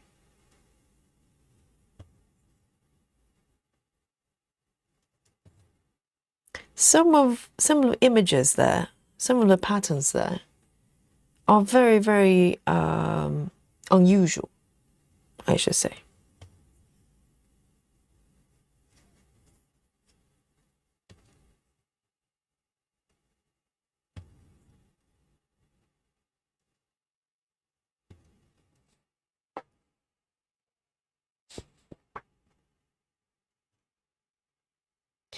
Sola says, I dreamed one night that I got a C3PO for my birthday. What is that?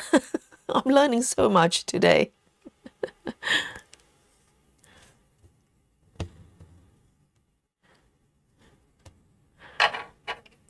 524.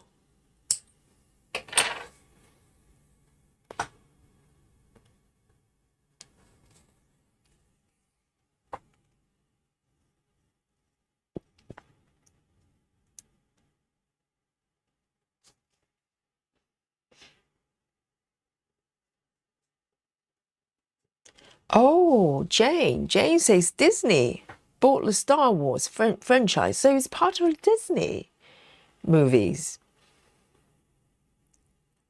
Wow, and they're making spin-offs. Is that a good thing or bad thing? Because Disney's being Disney.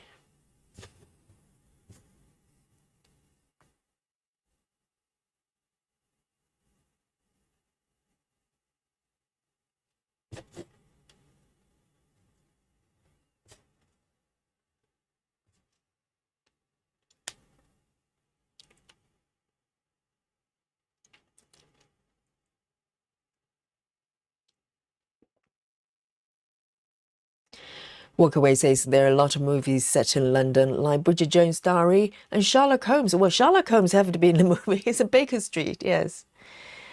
Yes, it's London, so it has to be in London. Bridget Jones' Diary, definitely.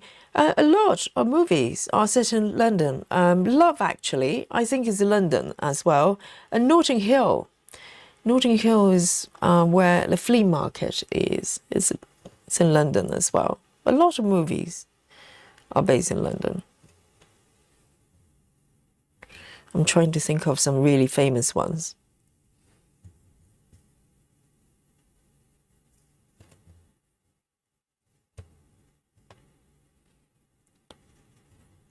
And Harry Potter as well, isn't it? Charing Cross, not King's Cross, King's Cross, where the trolley goes into the war.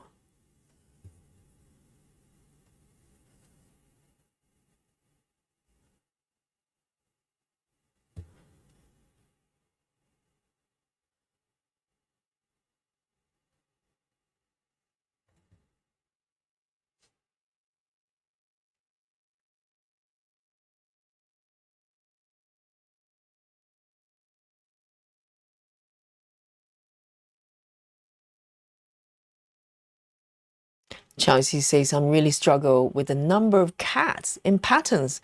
Why is almost every library filled with cats or dragons on page? This is Ebony's worst nightmare. Dragons, maybe not so much, but the amount of cats, yes, is very prevalent. I know, Chelsea.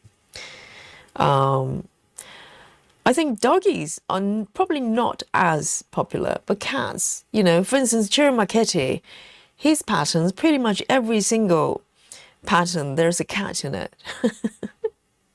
And also Aimee Stewart as well, a lot of cats. Because it's popular. People love cats.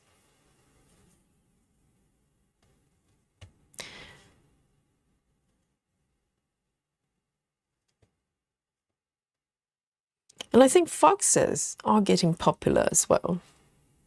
And squirrels. The little squirrels.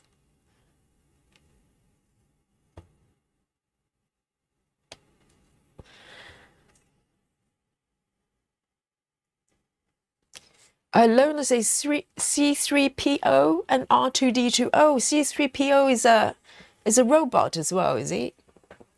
Oh dear.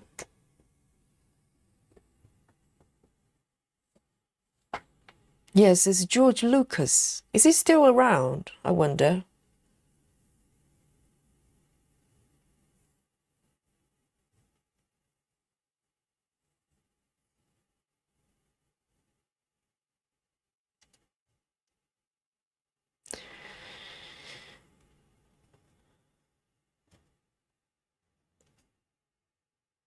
Let me see if I can play a little bit of a thread chicken here. I've got a tiny bit left, but I've got a few more stitches. 1, 2, 3, 4, 5. Let me see if I can get away with it.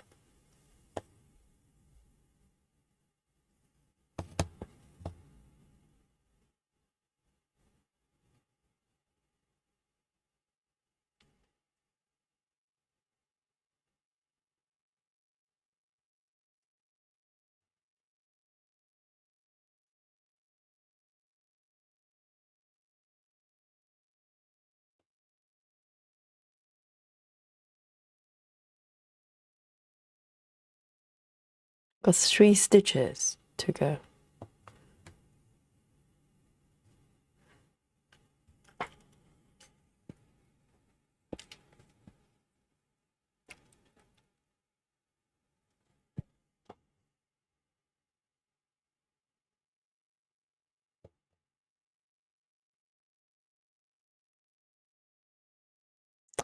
Walkaway says, there's a movie, 84 Charing Cross Road, Charing Cross Street. Is it Charing Cross Street? I vaguely remember. Is it a movie about bookstores? Because Charing Cross is known for bookstores back in those days. I think it still is, but there used to be a lot of kind of old bookstores, antique bookstores, that kind of stuff.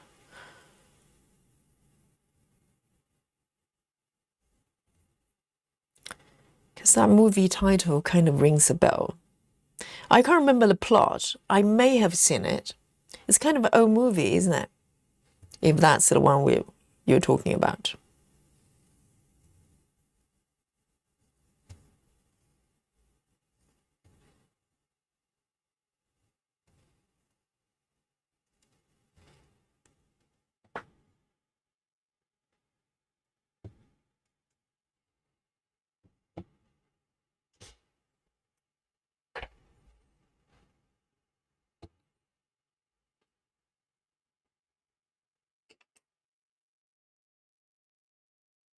Jane says I rewatch Notting Hill at least once a year. I remember, you know, because Notting Hill is actually quite near a quite well-known flea market. What is it called? It's near Shepherd's Bush, and oh, the name just escapes me. My brain is just not working today. But you know that flea market, Notting Hill, and so it's quite an interesting area. It's full of really expensive houses, but at the same time, a lot of Caribbean influence to it, because Notting Hill is also known for Carnival every year, and it's kind of a Caribbean celebration. And I remember I did that as well. I have to admit, me and my friend, we actually went to the bookstore. They actually filmed Notting Hill, the movie. So so the bookstore has got, I think it's got a red door or something like that. I can't remember. I remember we actually took pictures in front of the doors. So it's slightly embarrassing, but we did it.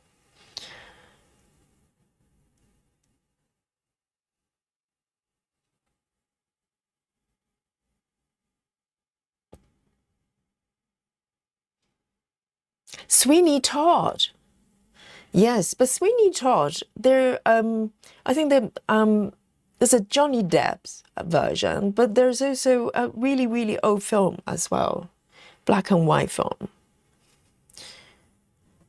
Yes, Sweeney Todd is definitely based in London. I don't know if it was filmed in London, but it was definitely based in London in terms of the story.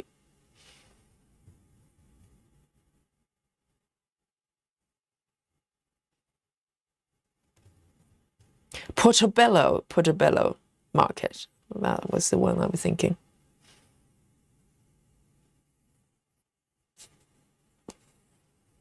Yes, Joyce has got it. Yes, Portobello.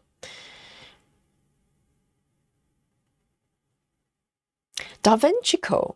Da Vinci Code, is it based in London? Da Vinci Code. It was so popular for a while, isn't it? The book. I'm pretty sure I read it.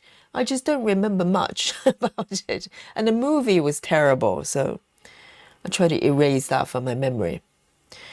And was it based in London? I think it was based in several different locations.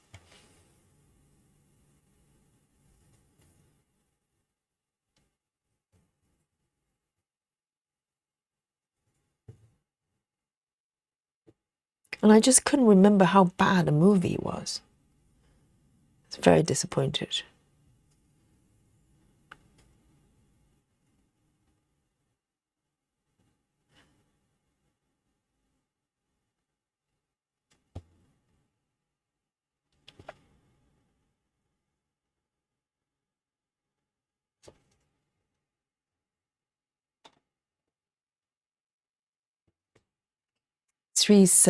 A7.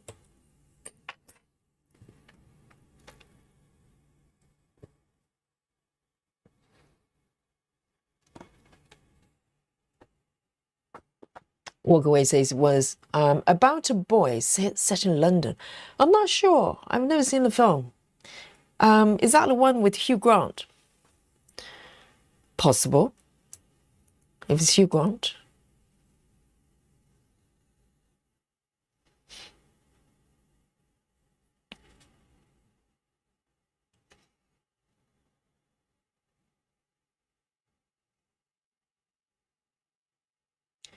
Sola says, thank you, Yogi. George Lucas. I like Star Wars a lot better when George Lucas was the full owner. Oh, right, so now he doesn't own it?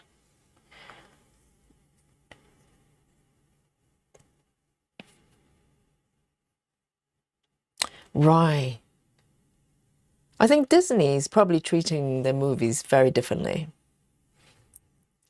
Different approach, I guess.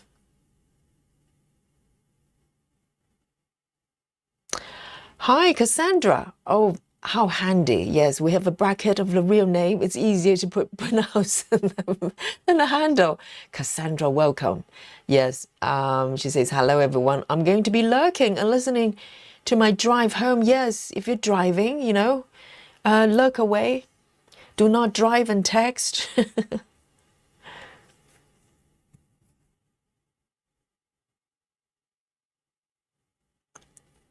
I know solar. It's really hard, probably much harder than one imagine, having to stitch and text at the same time because I can just talk, but you guys have to type, so it's probably harder for you.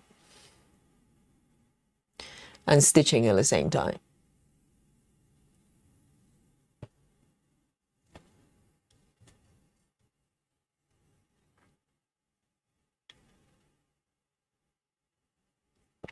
Lynn says, Yogi, I love King's Cross station and the statue inside of the couple of embracing. Oh, I've never noticed that. King's Cross. And Lynn says, I think it's wonderful. The architecture of the building is amazing. Yes, King's Cross, the station itself is pretty amazing. It's, I think architecture in London in general, even Regent Street, is full of shops. So if you look at the ground level, it looks quite, just like High Street anywhere, with all the shops you see everywhere. But if you just look up above, if you look up a little bit of the buildings themselves, they're breathtaking, they're beautiful. And it's a little bit like that wherever you go in London, it's full of history, but, so very modernized as well.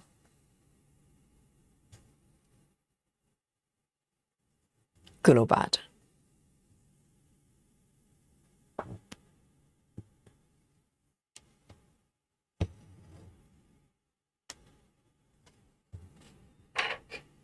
Three Ace 6-1. 3 Ace 6-1.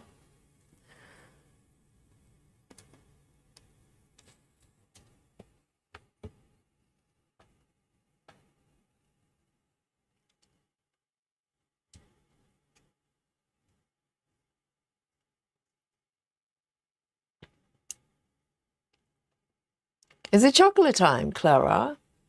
Indeed. Yes. It's a chocolate time, guys. And yes, drive safely. Yes, I'm always a little bit worried when, the stitcher's going, well, I'm driving home. But they're texting clearly. They're texting at the same time.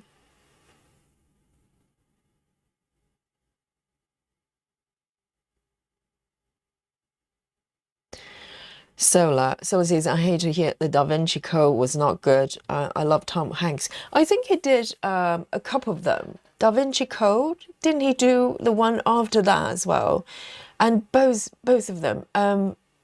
Was it something, an angel? Is it devil, an angel, or something like that? There was a kind of a second book after Da Vinci kind of blew up. And Tom Hanks, yes, I don't think it was the actor's fault. The script was just horrible. It was terrible. It was just badly made. I don't know who directed it. They should be arrested. Because if you look at the books, it's perfect material for great, really great movies, like entertaining movies. But it was just so bad. It's really bad. Susan says, I have chocolate. Oh, Solar, you have a chocolate cake. Oh my God, frozen chocolate cake. Frozen as well. All right then, I need to bring out my chocolate, okay? You know my situation by now.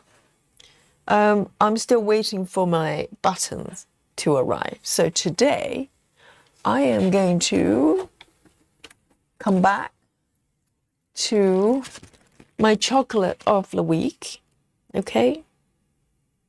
And is this 85% chocolate, surprisingly good, robust, dark, robust indeed. Okay, chocolate time here.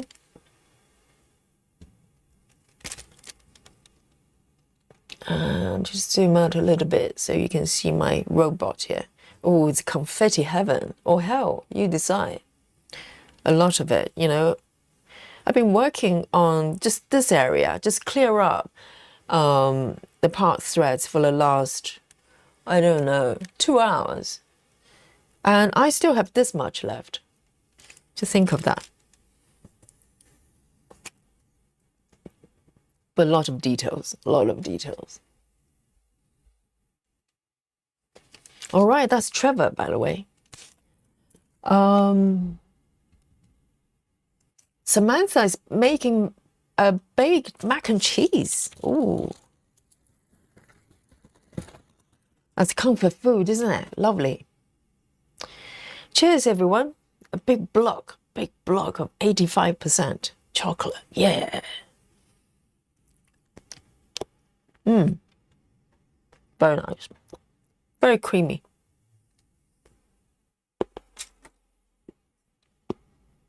Walkaway says, I have chocolate today.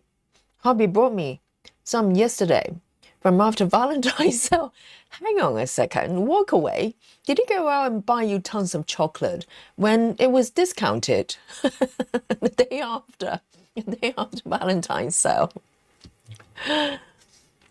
Yes. Well, that's better than nothing, isn't it? No, I'm kidding. Yes. That's very nice of him. But next time, next year, get him to buy you chocolate on the day, okay?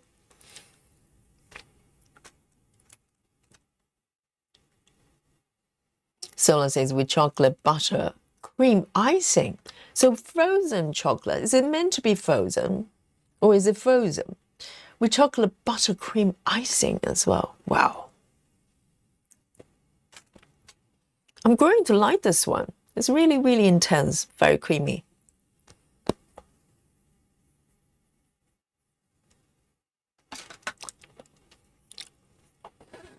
Chelsea says, I had the best chocolate fudge cake for dessert when we went out. It was so good.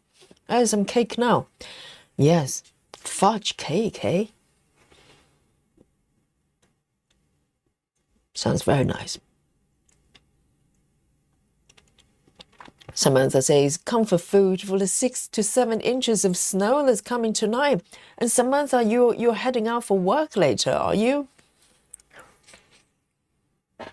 6 to 7 inches.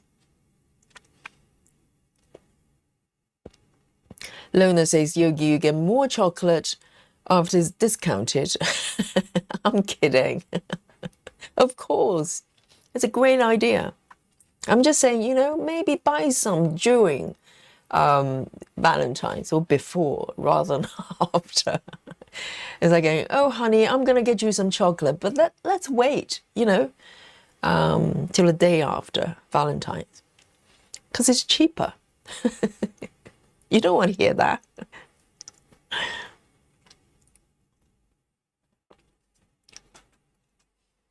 Get my coffee. No work tonight. Oh, I'm happy for you, Samantha. Yes, so you can put your feet up. You know, it doesn't matter if it's snowing outside. You're safe inside, stitching with us. Lovely. Love it.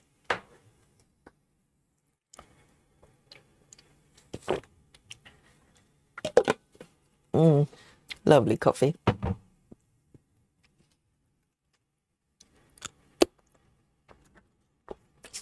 Right. Lovely. Here. Quite enjoy it.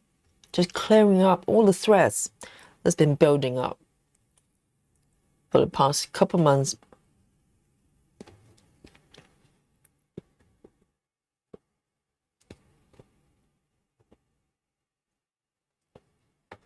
There. I love the colors, so playful.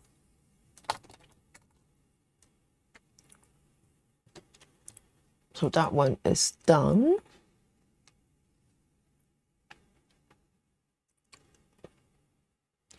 Walk away says, so chocolate tastes just as good. I know, I know. Probably better because it's, you know, more reasonably priced.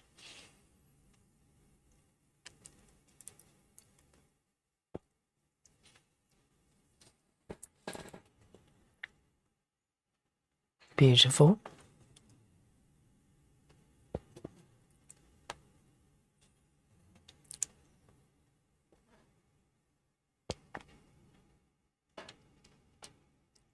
There. 640. No spooky bingo today, despite the fact that I've probably cleared away 20, 25 colours. No spooky bingo. Oh dear.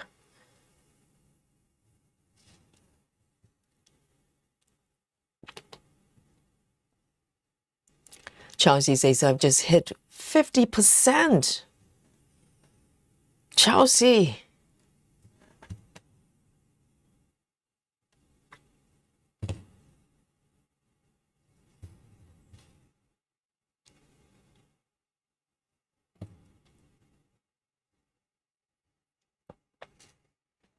Walkaway says the robot behind the bigger one looks like he's doing an eye roll. It's like, yeah, whatever. Exactly. A little bit. Look at that. It's like going, oh, yeah, all right. You take the limelight. I'm just a book cover. Trevor. It is a bit. There's some sort of tension going on between these two, you know.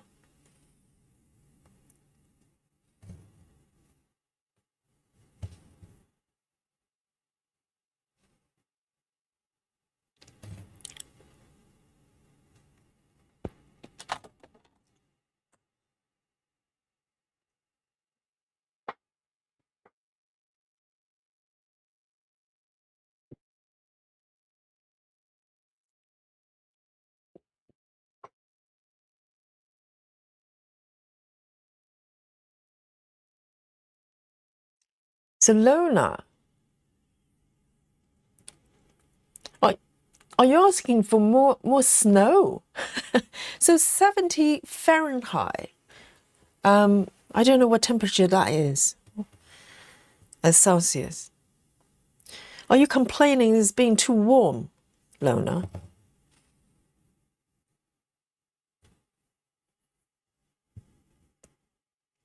Samantha says, I was happy when I hit 1% last night on my love letters, but it's a new piece for you as well. 1% is tremendous. Well done. Look at my piece. Currently, I'm only 2%. I've been working on this piece for over 2 months now.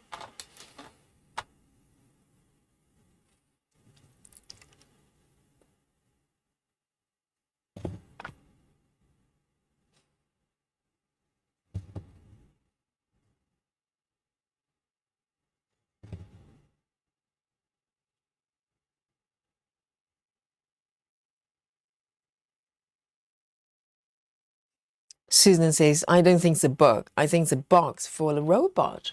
Do you think? Let's have a look. Do you think it's a... It could be. It could be a box for the robot, but it doesn't look like a box. And also, the two robots, they don't look the same. I like the theory, Susan.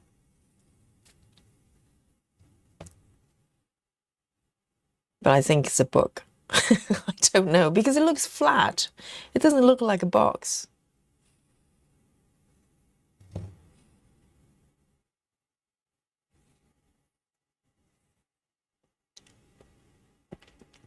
Oh, Lona, 76 Fahrenheit would be 24. That's perfect, Lona. Do you not like 24 Celsius? It's like summer. It's like, you know, really nice summer day in London. 24 is perfect. Not too hot, not too cold.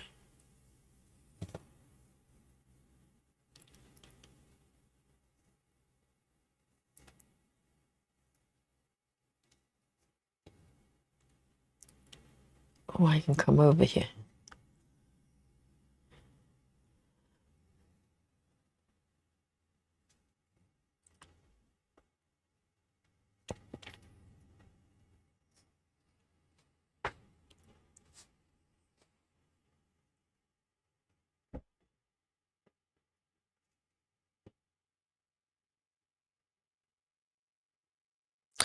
That is true, Lona, because I remember not very long ago, Lona, it was really, really cold and the heating was playing up, wasn't it? Why does it suddenly become so warm?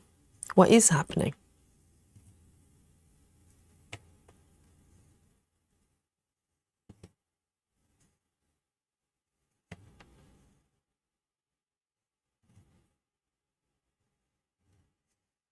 And there's one more here.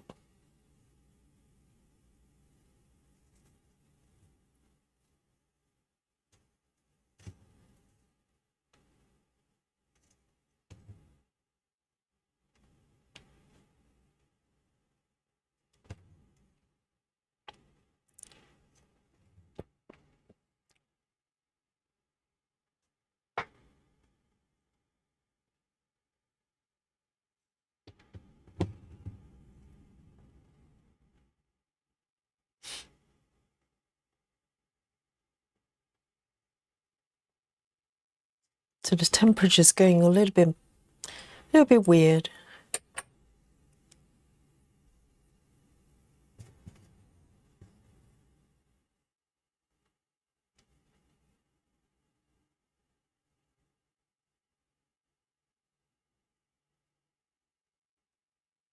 Okay, next one. Just one stitch, three stitches.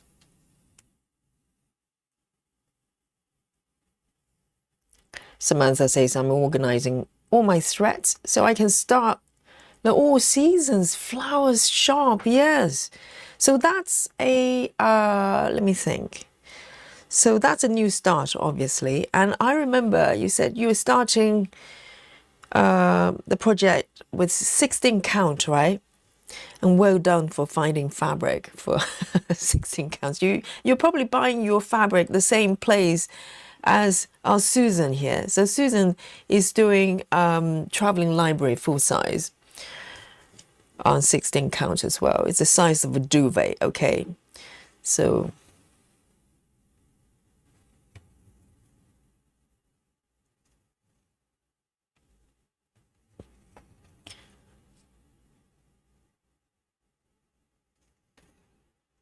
it's going to be beautiful. It's a very colorful piece, isn't it? So 16 counts. So I think you're doing 2 over 1, right?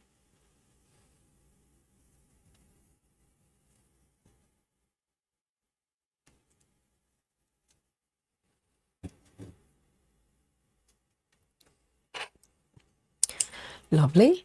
3722. 3722.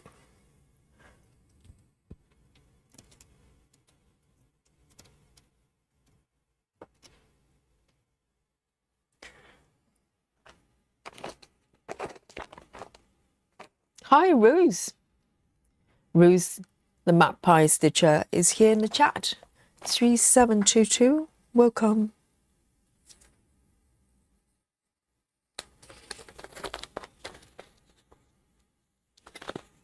And don't forget, tomorrow is our dimensions sale tomorrow, okay?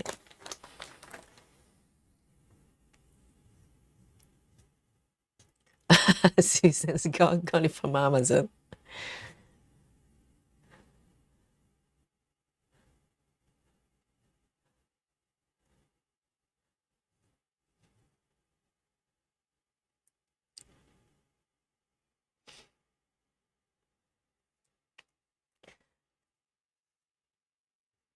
Jane says about to do my allowed 10 minutes of stitching. Oh, so you're time boxing it, so you're not putting too much strain on the hands. That's very sensible. 10 minutes just fly by because sometimes I stitch for 3 hours, 3, 4 hours with you. It feels like nothing. You know, sometimes I feel like I've only warmed up.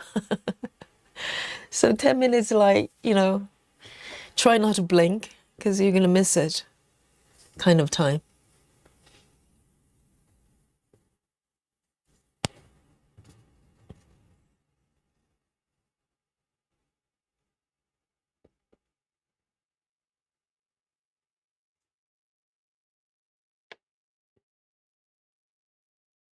But this area, I have to say, I'm slightly surprised. It's literally just one single color because a lot of times, considering how much, you know, sort of confetti that's going on here, literally this block is completely flat, and I'm almost wishing that there's some blend of colors because it just looks very quite flat, to be honest. It's very interesting, you know, because the robot at the back has got so many color changes around the chest area. And this one, the blue, is literally just one single color. I was very surprised.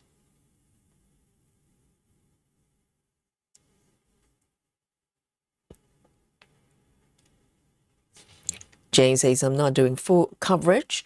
I'm doing an easy one for cross stitch for us by Emma Condon. Yeah, that's very sensible because full coverage is a little bit, you know, involved. And 10 minutes, you know, is going to be very limited. But take it easy, you know, recovering sometimes take time and it's worth it.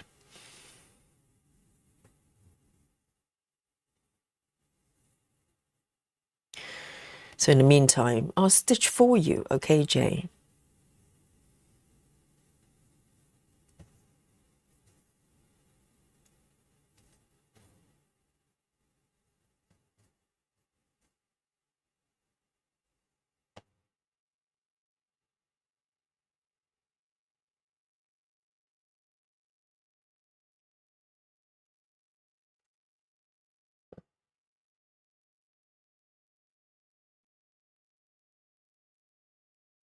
And oh, quite a few stitches here.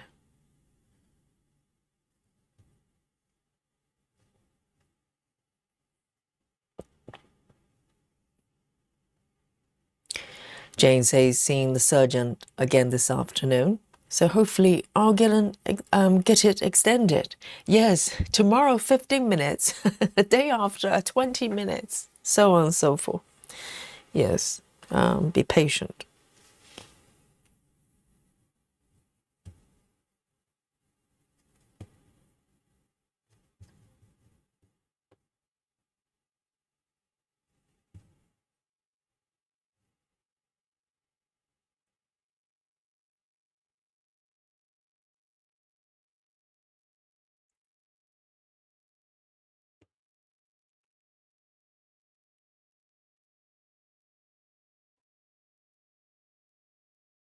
Sarah's been very generous.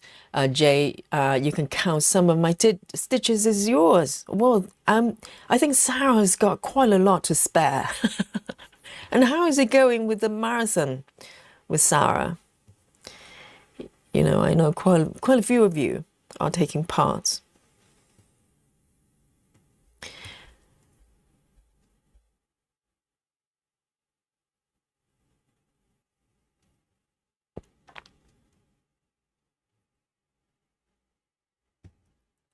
And 3 more stitches here.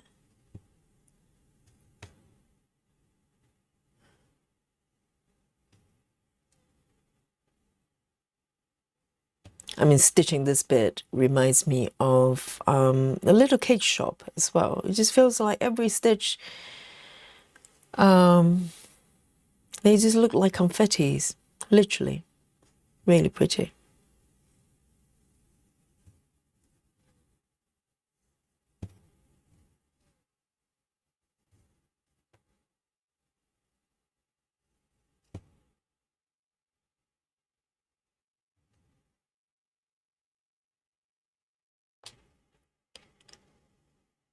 So Sarah's clocking up 15 hours in 2 days. So yes, so technically 16 hours, well, 8 hours a day. So day two, you should have around 15 hours.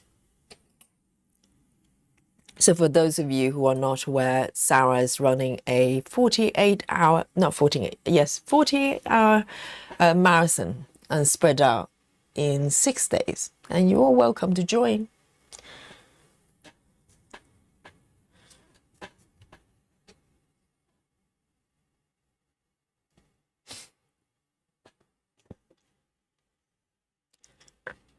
Okay, this one,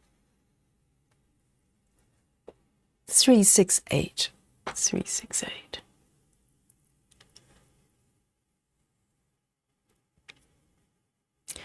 Oh, Michelle says, I stitched 12 hours yesterday. Amazing, 12 hours. Michelle, that's more than a marathon. Marathon, normally we do 10. New Year's Day, we did 11. And Michelle has stitched 12 hours yesterday. And how many hours today? My goodness, Sarah, no pressure, okay? I think you have a rival there. You got to watch out, you know.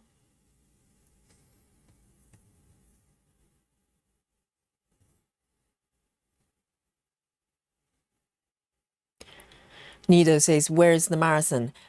It's basically it started yesterday, okay, and Sarah can explain that can explain it as well. But it's posted on Facebook group, and what all it is you join in with Sarah and the other guys, and you stitch, aiming for 8 hours a day. Okay, so it's 48 hours spread out in 6 days. 8 hours a day, and you come back and report your progress on the Facebook group. So that's it. And you can stitch whatever you want for the marathon.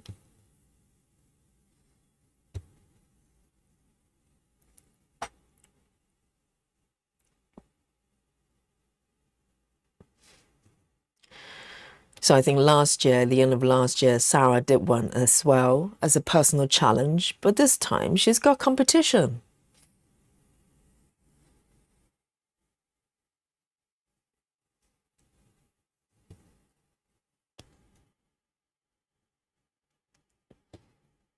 Samantha says, I almost got 6 hours in yesterday. Amazing. I know we have a lot of stitching athletes here. I shouldn't be surprised.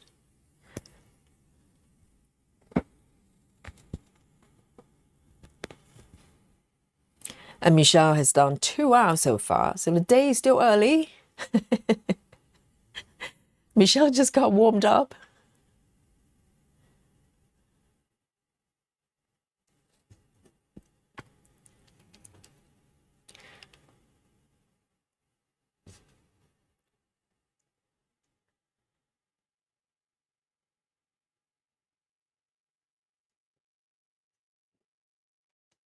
So Landria, maybe start, pick up like a small project or something that you don't have to be, sort of too involved, and just relax, and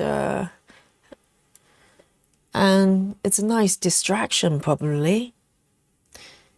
I find stitching very kind of allows my mind to rest, so it might be good to have a bit of that.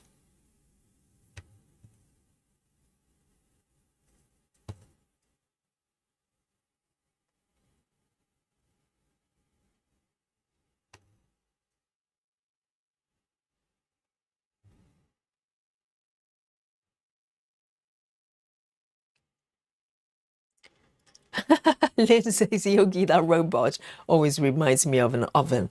Yes, it's got that sort of retro oven look, doesn't it? Particularly, it's got like a rabbits in the middle. I don't know what's going on with the belly. It does. It looks like a microwave, like 70s microwave attached on this robot's belly. Maybe that's what it is. So maybe you can put in like, I don't know, you can warm up your pasta or something. Or toast your bread. Maybe it's a toaster.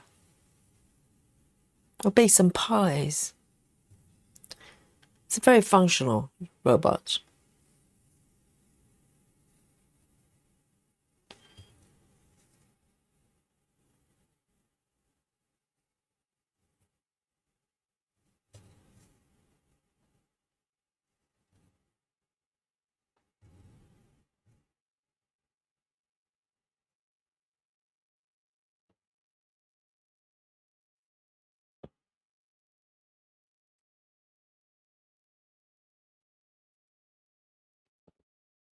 Michelle says, I had a day off yesterday, so I got in as many hours as I could. Have to work the rest of the week. Oh, wow,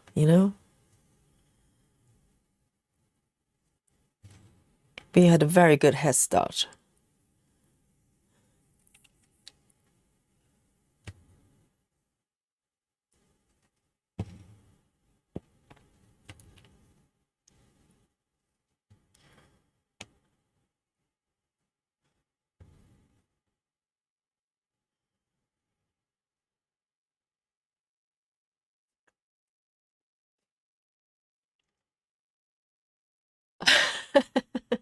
Cassandra says, my whole drive home, I kept dreaming of chocolate. Well, it's worth dreaming about.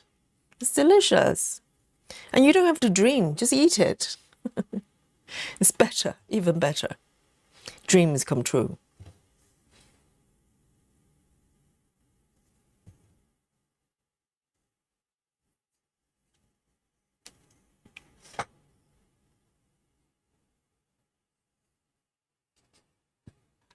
Lynn says, why does dark color show the white fabric through? Oh, are you talking about the coverage? Yes, you can see through a little bit. But to be honest, so this is 25 counts. With 28, you see a little bit less. That makes sense. But the thing is, Lynn, once, if you ever finish your piece, which I'm hoping at some point this century, and, if you give it a wash, and bear in mind, at the moment, the fabric is very stretched, on the hoop. So once the fabric is relaxed a little bit, and also you give it a wash, everything's going to just even out. I'm pretty sure you probably won't notice the color of the fabric behind it.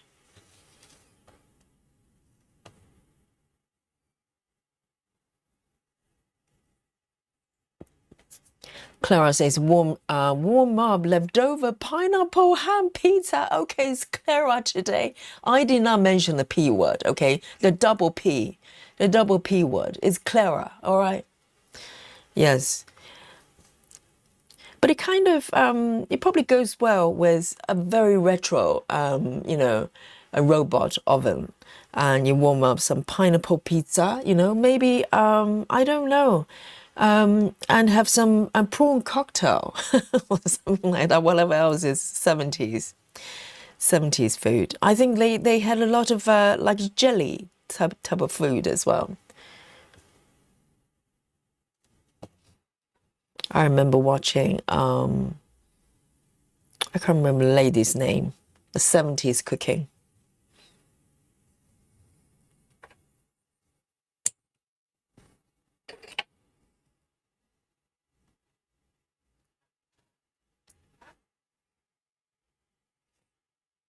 Hi, Busy Mum. Busy Mum says hello. Making dinner. So you're home. Wonderful. And Busy Mum says we're having shrimp tacos tonight. Wonderful. I didn't know you could put seafood in tacos. I thought it was always meat or beans. Interesting. Shrimp tacos. Sounds delicious. if you're not vegan.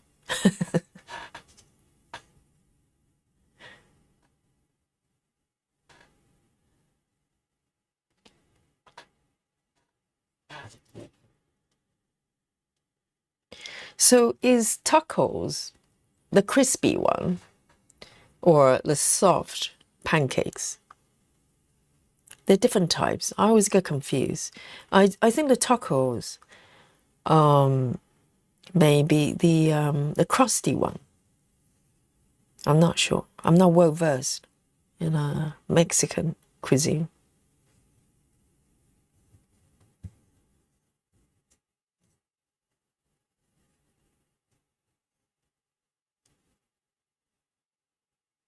Oh, look at this.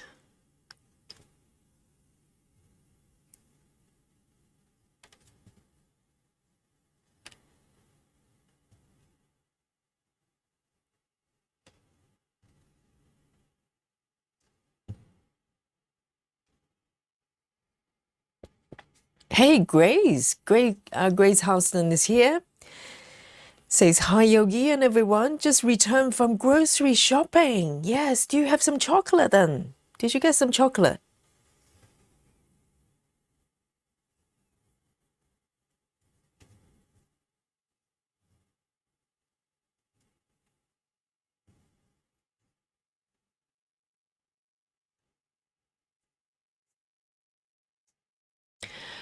Susan says, the clue is on the box. It's a TV. It's a television rabbit. Rabbit. A television robot. But that's not a TV, Susan. What is that? It looks more like an oven. Oh, it does say a television robot.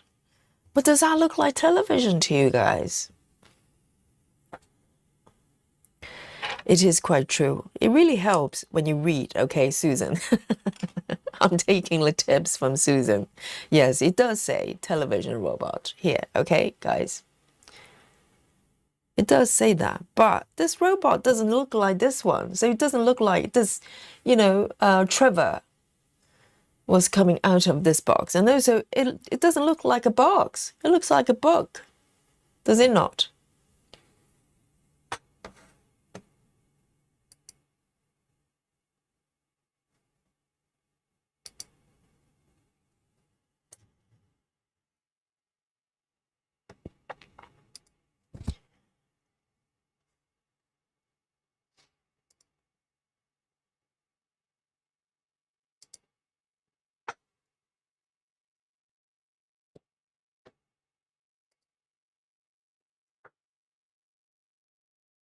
All right. I'm very close. I've got a few left, maybe about 10.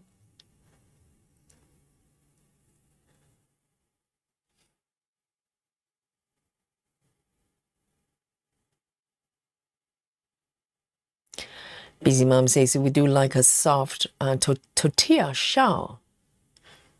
So it's more like a flatbread type thingy.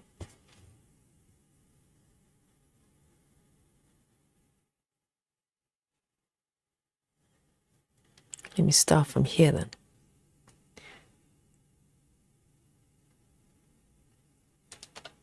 Two stitches, 3 stitches.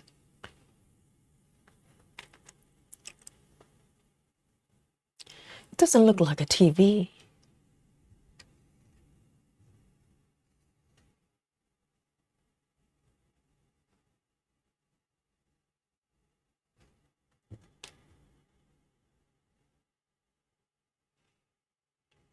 Maria Tempest, hello. Says, hi Yogi from UK. Welcome. Sola says, Yogi seafood in taco is great. It's fired fish. Oh, you mean fried fish, shredded lettuce on soft flour tortilla. Oh, so you can practically put anything. Can you put pineapple? Is pineapple allowed in tacos? I wonder. I need to know.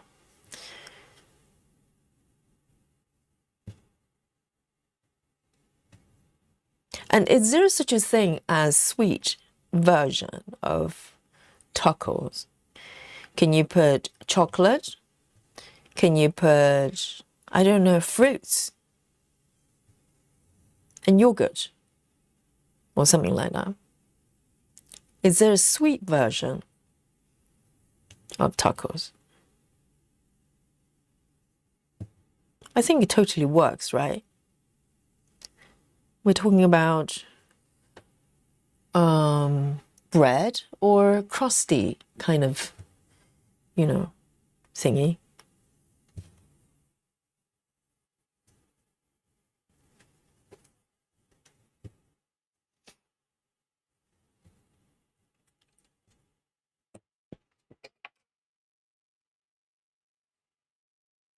Grace says, yes, I sure did. Trader Joe's organic dark chocolate 72. Oh, perfect. 72% cacao. Also made a cappuccino to go with it, ready to stitching. Yes. Well, Grace has come prepared, okay? Proper chocolate and, and cappuccino as well. Yes, coffee and chocolate. Oh, made in heaven.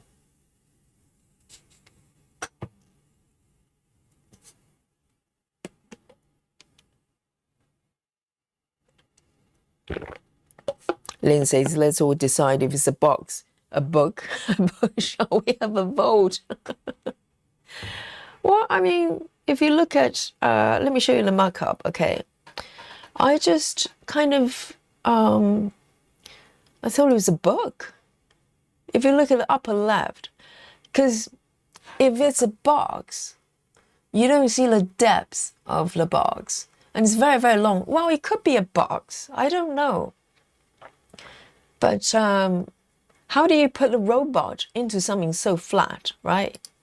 I don't know. It doesn't make sense. But it does say television robot. And also, Trevor doesn't really look like the cover, the picture on the box. So imagine if you're thinking that you're buying a robot that looks like this one, rolling eyes, okay, looking really like whatever, and you get Trevor. I don't know. Is it a surprise or a surprise?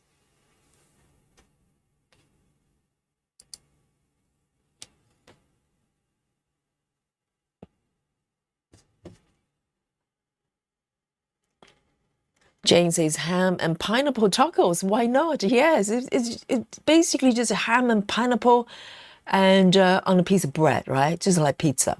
Pineapple salsa. Huh. So when you say salsa, is it mixed with tomatoes or something else?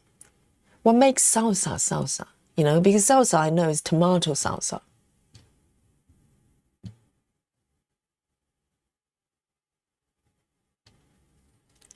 Ruth says pineapple is definitely allowed. Okay, so it's official. So so pineapple, pineapple transcends, pizza. You can definitely, it's entering the taco zone.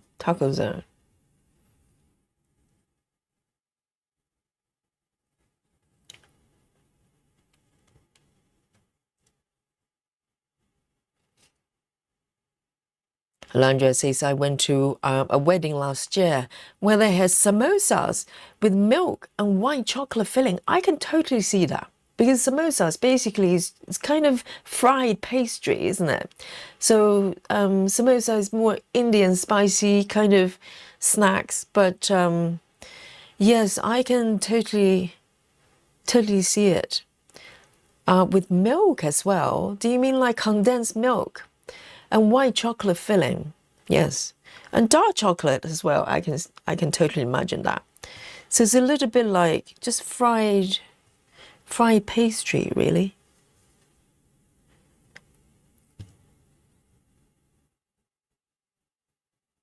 It's a little bit like fried Mars bar, isn't it? The fried Mars bar is just battered chocolate bar, deep fried. It's a little bit like that.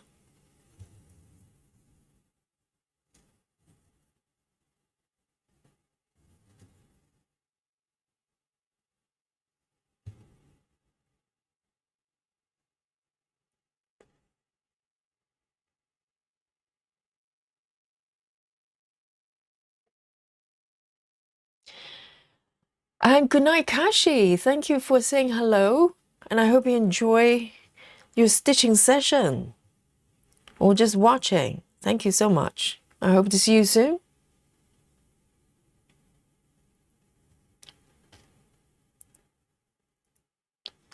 Sound Stitching says, I realized I used the wrong color at the start of my project and have too much frog, so starting over. Oh dear. Yes, how many stitches are we talking about? Is it more than 2,000? Just saying. No, it's got to be a little bit frustrating, right? But it's probably better to restart. Yes, absolutely. And we're very lucky. We now have apps that shows, you know, the color of the swatches, so we can cross-reference. Imagine if you stitch with papers, and some of you still do, okay? Paper girls, you know who you are, and you have no color references, so you could be stitching and stitching and not knowing you picked the wrong color, you know. And even with apps, I do that sometimes. I stitch with totally wrong colors.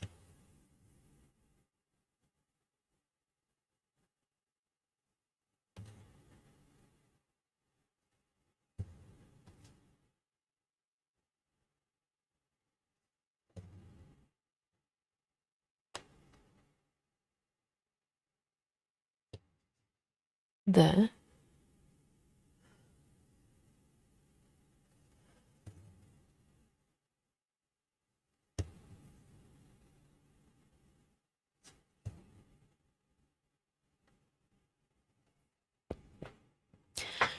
Grace Hudson says, what's the word under the robot? Is there a word under the robot? Let me have a look.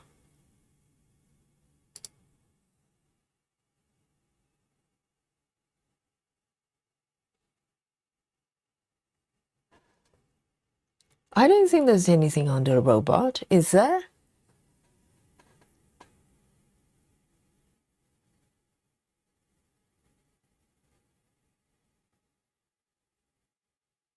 I can't see anything.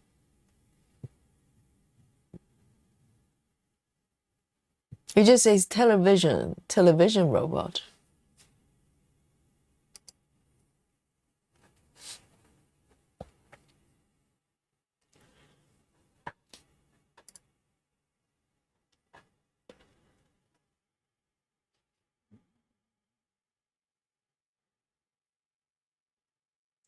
Oh, Samantha, you're probably referring to the salsa, right? It's probably have pineapple, jalapeno. Oh, I love jalapeno, and red pepper, cilantro, as in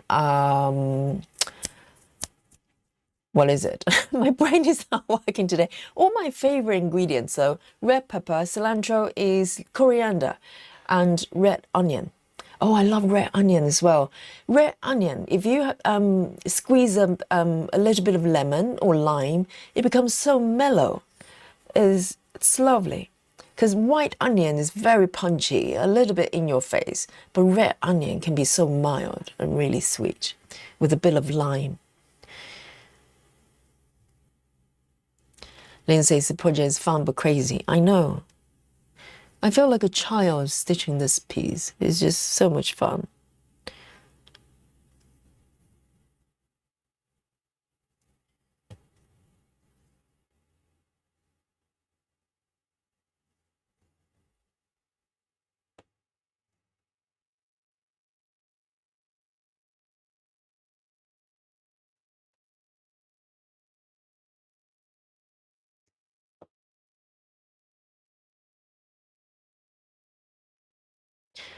Lona says, I love jalapeno jelly.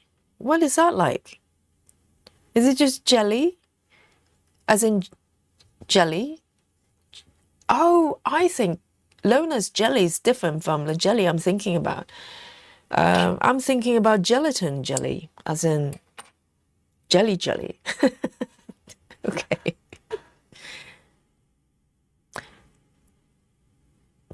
Hi, Gayla.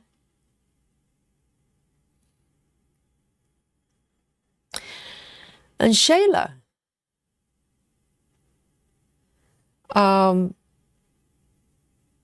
Oh, Shayla says, hi all. I've just found Trevor on Amazon. It doesn't show the box, but has a twin who is blue. Do you mean like a actual toy? Is it a proper toy? And Shayla says, I think it's the box showing the blue one and the silver one inside. Shayla, does that mean you actually found the actual toy on Amazon? So it's a gnome robot, is it? So it's not like a sort of imaginary robot by Aimee Stewart. Oh, interesting.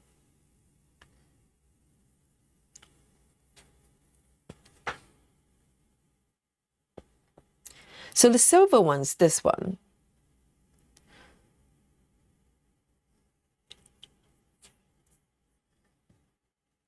Right, so there are two robots in a box. Is that correct? There's a blue one, a silver one. Huh. I've got to have a look at that. So Shayla, I don't know whether you're on the Facebook our Facebook group. Maybe you can post on Facebook so we can all have a look.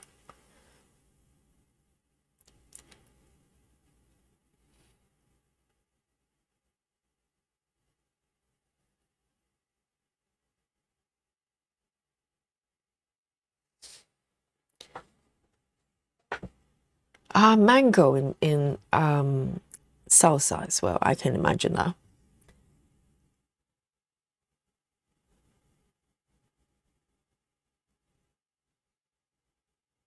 Okay.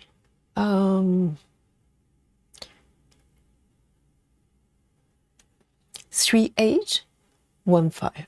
3815.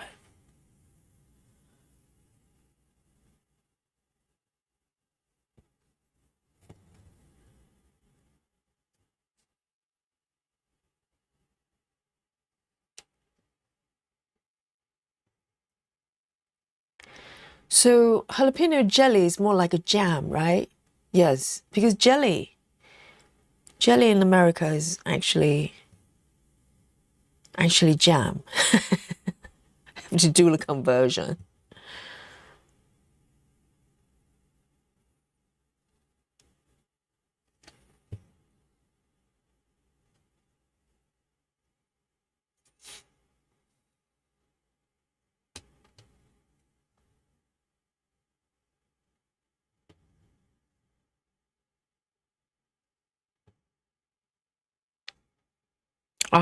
So Shayla says on Amazon is retro collectibles.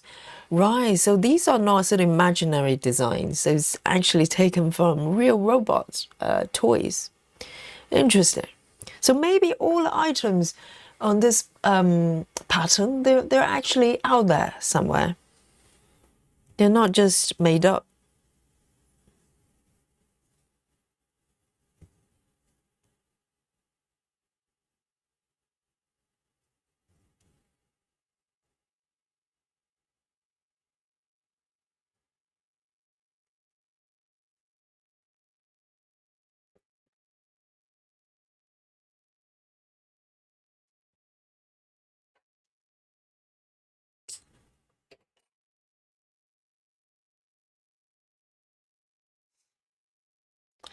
Yes, pineapple mango salsa sounds delicious. Pineapple, mango, maybe a little bit of jalapeno and red onions and a little bit of tomatoes, maybe.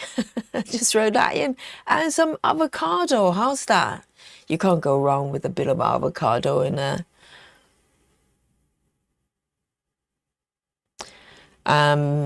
Betty says jelly in the US doesn't have the seeds, why jam does. Yes, I think that probably came up a little bit. So jam is the one with seeds. Jelly is the clear jam. I don't know. Yes, something like that.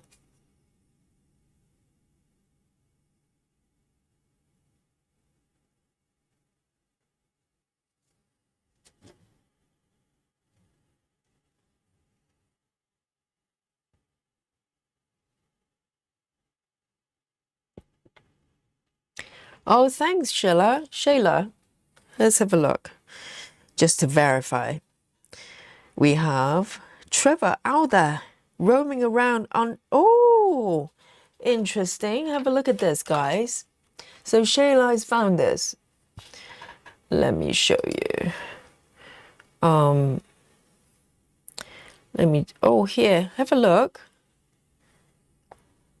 So it's actually, hang on, it's actually a robot. Oh, it does look a little bit like side-by-side comparison. What do you think, guys? But this one doesn't look like an oven, though. This one doesn't look like an oven. This one has got a slot machine, it looks like. It's very interesting. It looks more like the one behind. Do you not think? It looks more like the one rolling eyes. Because Trevor's got like an oven here. This one looks more like maybe like a slot machine or something, right? Wow, what is this one called? Metal Tin Robot Retro Electric Rotating Figure. Well, that's a very long name, very long title. Let's have a look. Oh, it's got different size as well. So it's kind of similar, but not quite the same. Interesting. Yes, I can see with the headphones as well, with the ears. It looks more like the one behind, the little one. Let me have a look. Interesting. Thank you for the research, Shayla. That's very interesting. So it looks more like this one, because this one's got, Trevor's got an oven on the belly.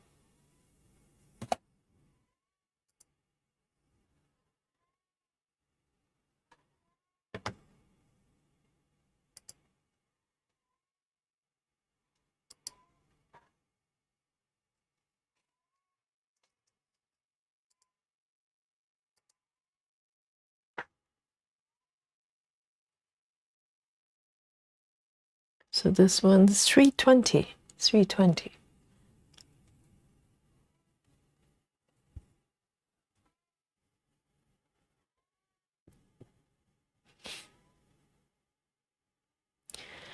Walkaway says Aimee Stewart must put a lot of research into her work. Yes, I suppose. If you're talking about retro toys, it's only natural to kind of look around what kind of retro toys there are.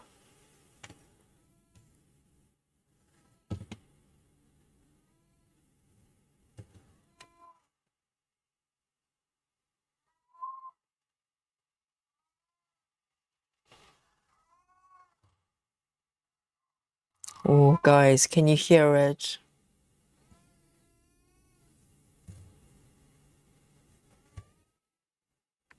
Yes, I'm being stalked by Lily. It's true. It's still ongoing.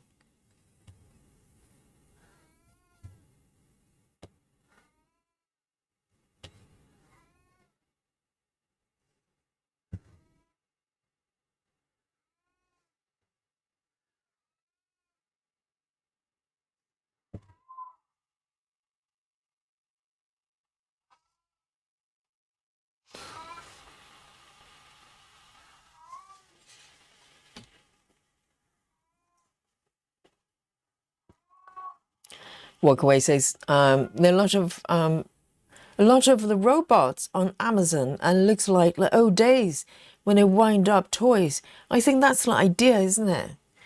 It's I bet there are probably quite a lot of toys that used to look like this, because back in those days robots like this probably look really, really high tech, right? This is 70s version of the future. And I think back in 70s probably, or 60s, they imagine by now we'll probably be wearing some sort of a jetpack and just flying everywhere like lunatics.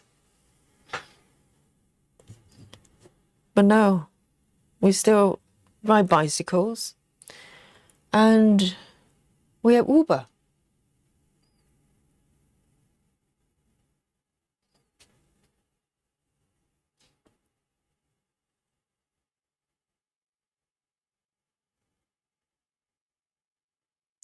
I know it's Lily.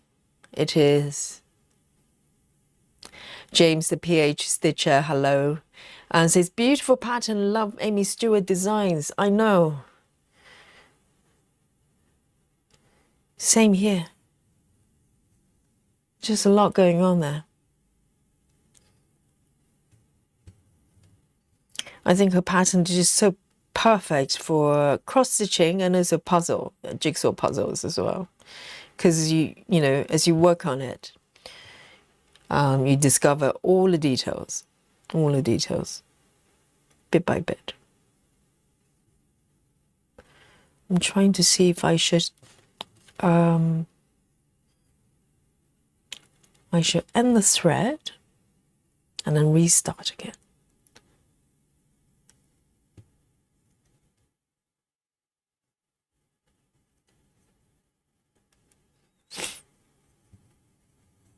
Laura says, I found Trevor.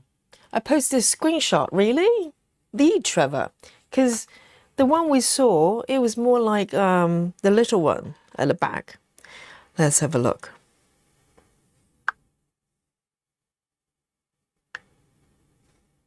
Oh my God. Yes, I found it.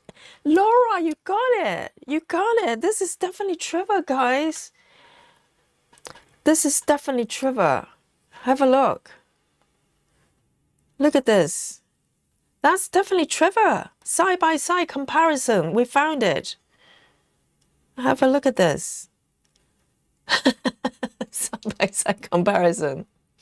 Let me tap into it. Yes, it's got an oven. It's identical. Because there's another panel at the bottom as well. I haven't stitched. This is definitely Trevor. And there's a pink version as well, the lady friend. Trevor's lady friend. But not the little one at the back. Do you think it's some sort of a triangle situation going on there? So this robot is called Sankey television robot. So it's a television. It's not a microwave wave oven. Wow.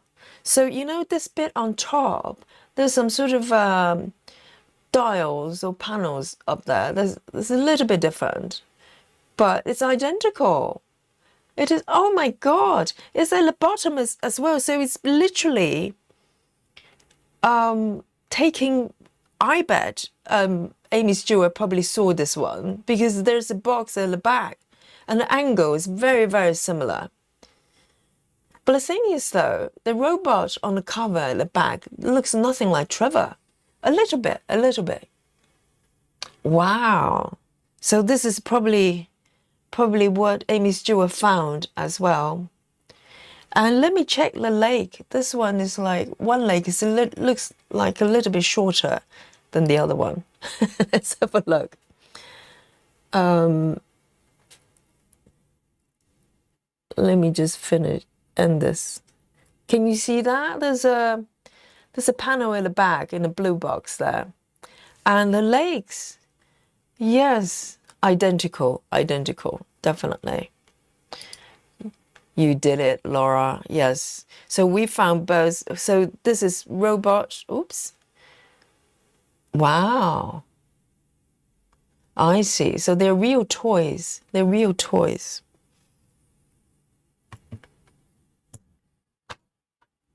It's not a television. I've seen a TV before. It doesn't look like this. Do not lie. Yes, it's more like oven robot. Yes. Walk Away says Trevor could be on Antique Roadshow. Exactly. I don't know how retro they are. It doesn't say year, which year. Let me have a look. Yes, it doesn't say what year it was made.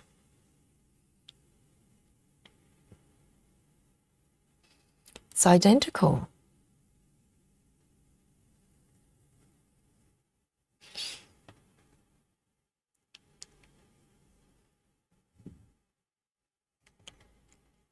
So do you think, walk away, do you think Trevor actually moves if you wind it up? Yes, Susan, I know it says television. I'm just saying it doesn't look anything like a television. Does it look like television to you?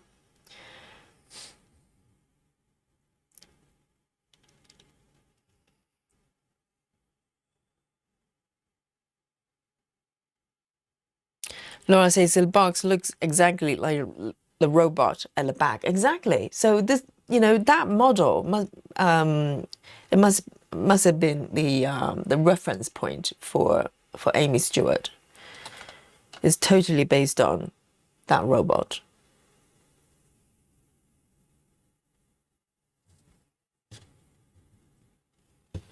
But the thing is, the box, the picture on the box looks nothing like the actual robot.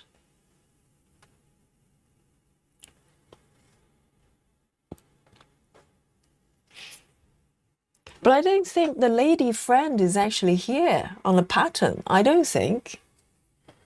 Let me have a look. I don't see the pink version on the chart. So Trevor is all alone. Trevor's lady friend is not here. Aww.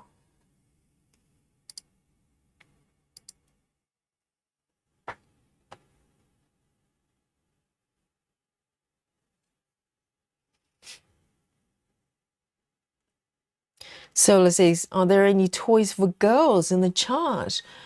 Oh, there are a lot of dolls. Yes, a lot of dolls and stuff. And a lot of them probably unisex, like animals and stuff. All sorts. I mean, girls can play with robots as well. I probably would.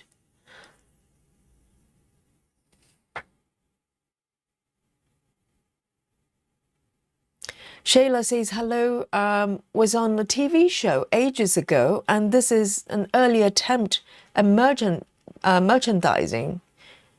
Do you mean this toy?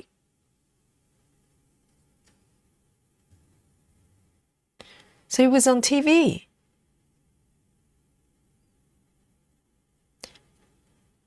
I bet it probably looked really high-tech back in the 70s or whenever that was, when they came up with this. A robot has got a TV on the belly, my God, dun, dun, dun. It's the future.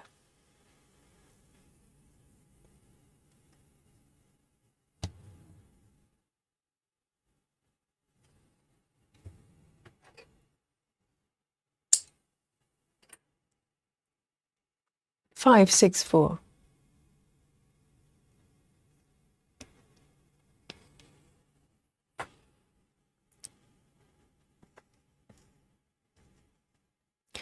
Lynn says Yogi Trevor must be quite old if it's vintage. Yes, I think it looks kind of, when we talk about sort of retro toys, we're probably talking about 70s, 60s, something like that. I remember looking at some pictures, maybe pictures or something, or maybe films, when they kind of visualize future, as in year 2000 or something like that, or even 80s. And they're thinking about people just flying around, flying cars or flying people, something like that. None of that happened.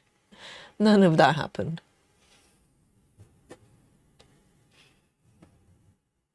Or having robots in the house. I mean, we're not quite there yet. I mean, look at Trevor. Trevor is not doing doing too well.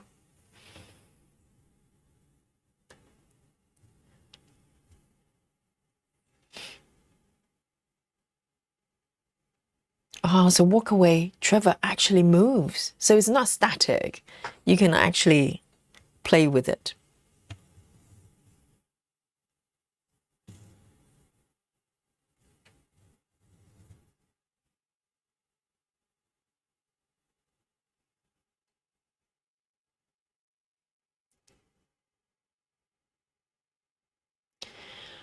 Laura says it looks like the silver one all the way on the right of the screenshot.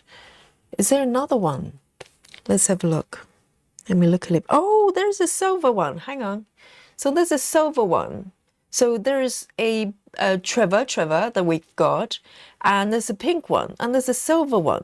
So do you think silver one is more like the one at the back? Let's do side-by-side comparison. This is important research here. And let's have a look. We need to know, right? So do you think this one is actually the one at the back? But the thing is, the things that's going on around the chest area doesn't look the same. Whereas Trevor looks identical. You know, can you see that? He looks identical. Yes. I'm a little bit sad that lady friend, Trevor's lady friend, is not in the pattern. I think, you know, Aimee Stewart probably need to revise this chart to incorporate Lady Trevor.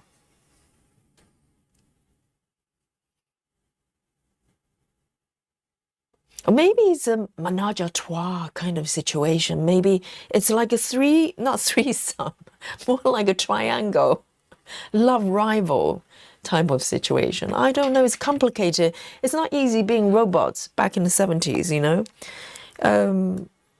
Life can be complicated.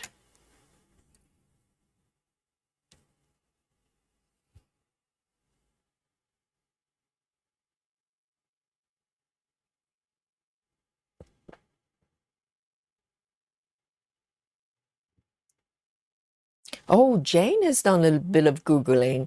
Jane says, Google the robot. I'm not sure if this version did, but there were versions where the TV screen played and the eyes lit up. Wow. Really? So this oven actually turned into a TV and the eyes lit up. That sounds amazing. So do you think it's the 60s? Or 70s, probably around that time, isn't it? And says the research mentioned 1950. Do you think it's as old as that? 1950.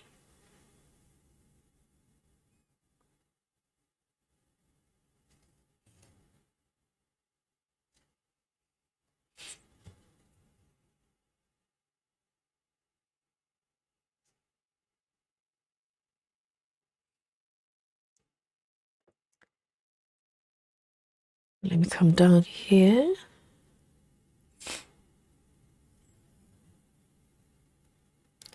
So when did we have TVs? Was it 50s? Something like that? So it's got to be at a time where TV was around already.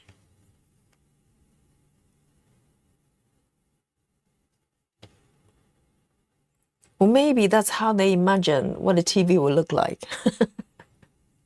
It's like pre-TV era.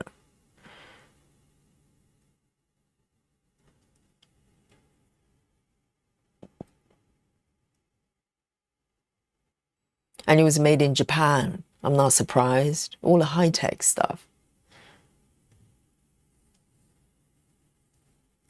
Ruth says we still have time to develop our flying cars, and Jetsons was set in 2062. Oh, Jetsons came up the other day with our conversations.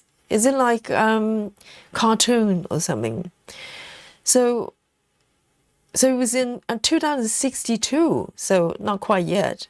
Yes, maybe by 2062 we'll be flying around and bump into each other and stuff like that. I think a lot of things, they'll probably stay the same for a long time. If you think about stuff like toasters, toasters, they haven't changed much. And toilet rolls, pretty much stay the same, doesn't matter what it is. And a lot of things kind of stay the same. Whereas a lot of things changed, but not in the way we imagine. Because in the future, we think about, maybe there were robots everywhere, and we're kind of just flying around in cars and stuff. But instead, we have drones. We're not flying, but the drones are. 992.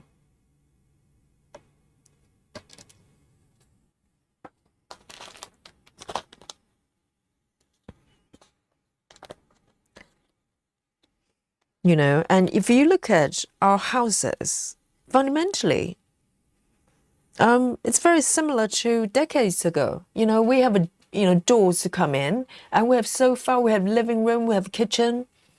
Things like that haven't changed much at all.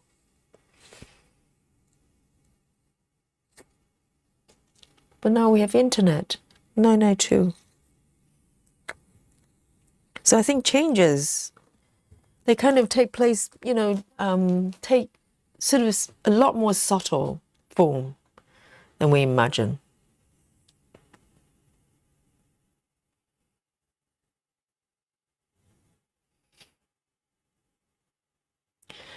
Lynn says robots are taking over a lot of production lines.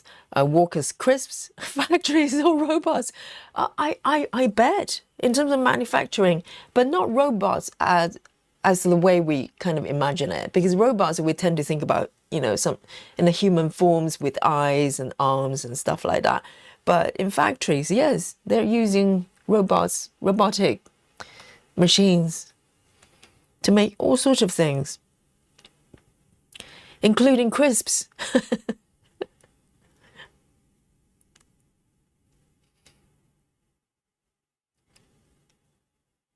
Hi, Auntie Crazy. Welcome. Walkaway says the box says made in Japan. Maybe there was a huge Trevor that was terrorizing Tokyo. You mean like Godzilla? That's Japanese cartoon as well, anime.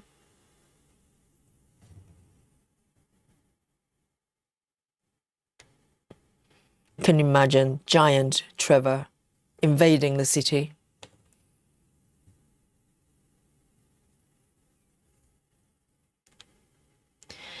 James says the first television was made in 1961 in Japan as well. Did they invent TV? Japan. I never thought about it.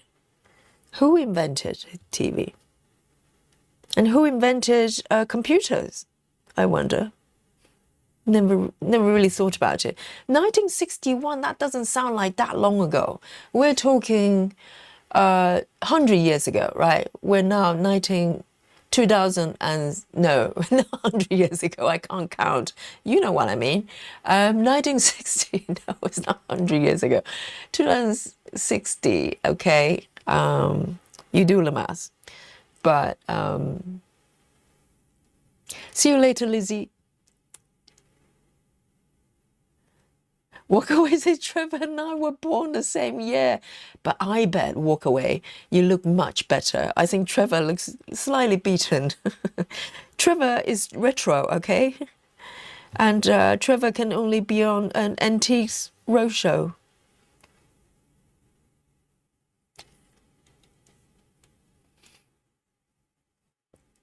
Samantha says in the 80s, I had a plastic robot named Alfie, or Alfie, that lit up and talked. What, really? Like free speech. And it was like learning one that I learned to count the alphabet. Really? So the speech was pre-scripted, or was it sort of AI based back in 2080? Amazing.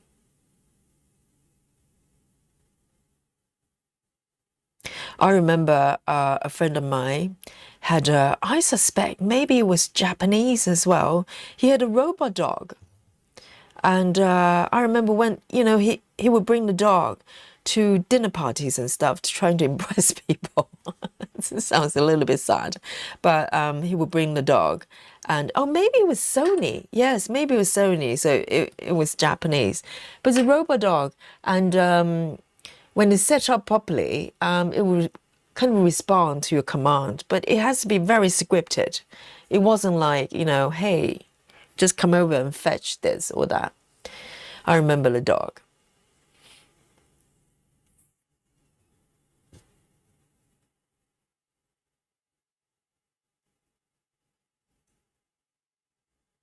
Look, I only have three strands left. I think this area, the whole area, I had at least 30, probably no less.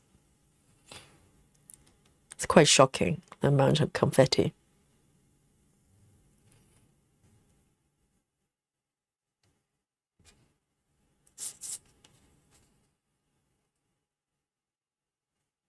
Barbara says, I'm vintage.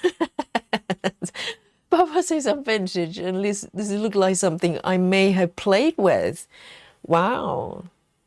Yes, indeed.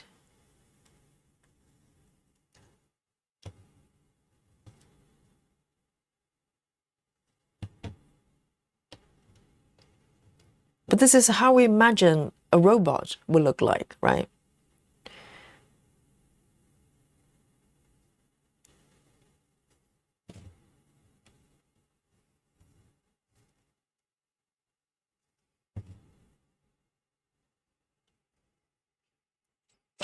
(1930s). Are we talking about the time TV was invented? Hi, Bex. Bex says, hello, Stitchy friends. Just popping in to say hi. Work has been stupid busy, so not much for me recently. Yes, work gets in the way, I know. But I'm glad you're here.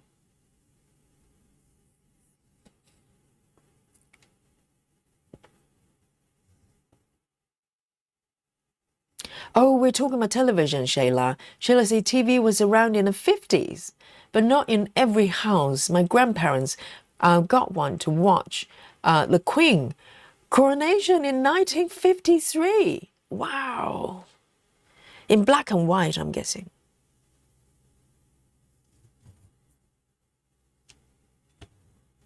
(1953). It must be so fancy to have a television. The envy of everyone, of neighbors. The neighbors' eyes probably look like this. They go, yeah, so you've got a TV, eh? The rolling eyes,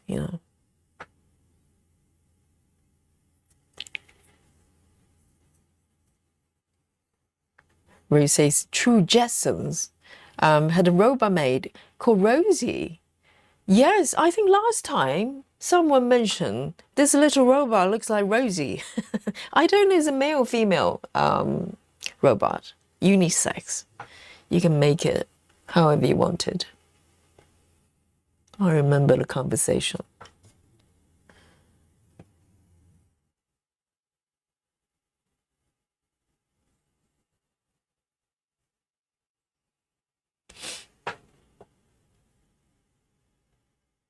Solar says we're supposed to have flying cars by now. Where's my flying car? I know we're stuck with Uber and bicycles.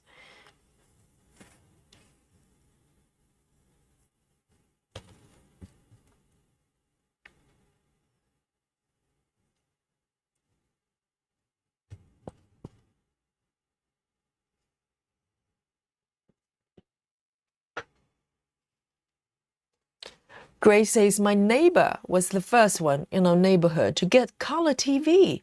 I remember going over to her house to watch Wizard of Oz. My goodness, in color. Wow. Yes, I bet at that time, if you want to impress your neighbors, you get a color TV.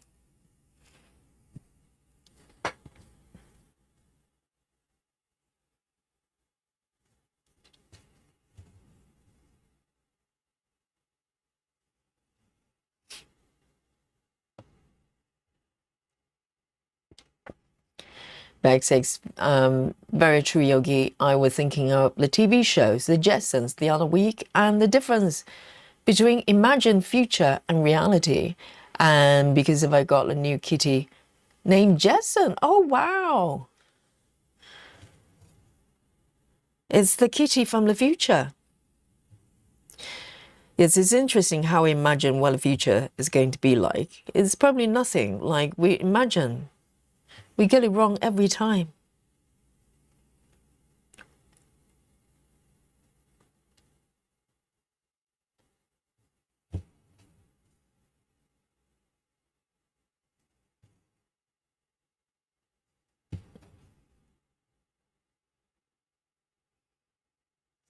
And I think, you know, like now we think future would be human turning into kind of cyborg type of thing, you know, having things implant and stuff, having artificial sort of microchips or whatever implanted so we can install and download information or whatever. I'm guessing it's probably going to be wrong as well. Who knows? Even though we have Neuralink or whatever is going on. But I think fundamentally there's probably a boundary that we hold as humankind. We just do not want to, you know, become something else. I think the resistance is there. It's not the same having a device, you know, like an iPhone or something with you all day long, but it's not part of your body, even though it's part of your life. But having something, you know, kind of implemented into our body is a different story. I don't think it's going to happen that easily.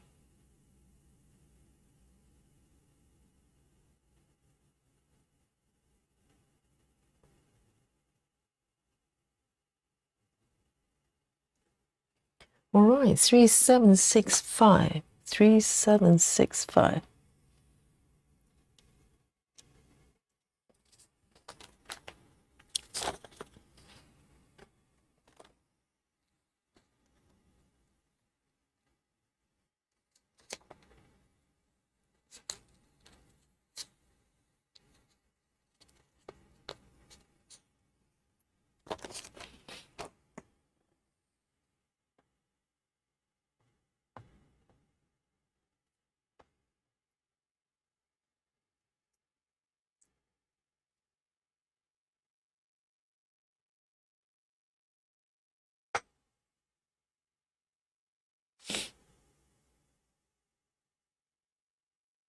Jane says, and TV broadcasting stop at 10 p.m. and test pattern came on. Is that the one that's got a little girl at the center there? It's quite iconic, isn't it? But why do they need to put it there? Testing what? Testing colors? So we're talking about color TV. And Betty says TV was invented in 1920. It's getting earlier and earlier. 1921, according to my search. Right, so it was probably invented then. And by which country, I wonder? And also, there's probably a time gap between being the invention versus, you know, TV becomes kind of part of, you know, consumer product.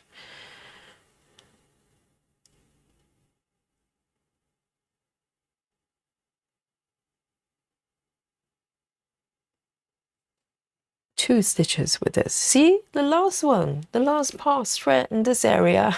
This is about 40 different pass threads.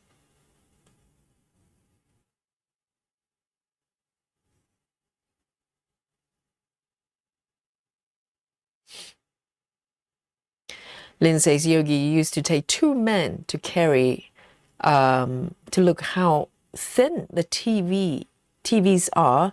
Now they have massive bags. My dad used smug on the back. I'm trying to decipher Lynn's comments. I'm getting the gist of it. Are you saying you used to take two people to carry a TV and now it's getting really, really thin? I know, now the TVs are paper thin.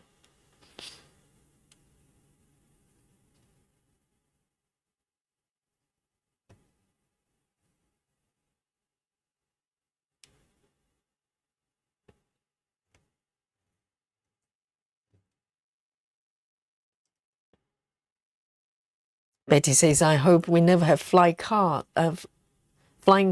I don't want to have to worry about them crashing and falling to the ground. Well, probably similar worries that we have having cars driving on the ground, you know, the traffic, the accidents.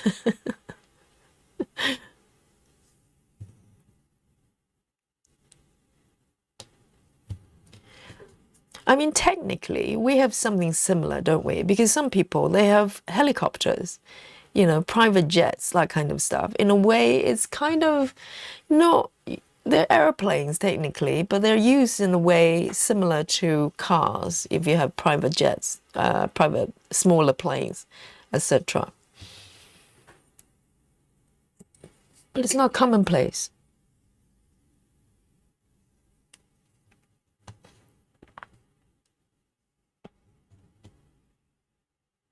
Maybe if we're really talking about future features, right? Maybe traveling becomes obsolete because we have transporter, like some sort of magic door. We just walk in and we come out to the other side, you know. So imagine the London Underground, for instance, has different stops. You don't have to travel. You just skip the train ride. You just walk into a door and come out the other side to Covent Garden or whatever. You know, you just come out, walk out, no time required.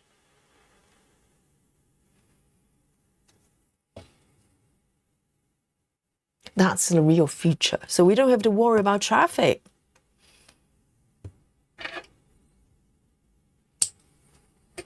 Or accidents. 501. 501.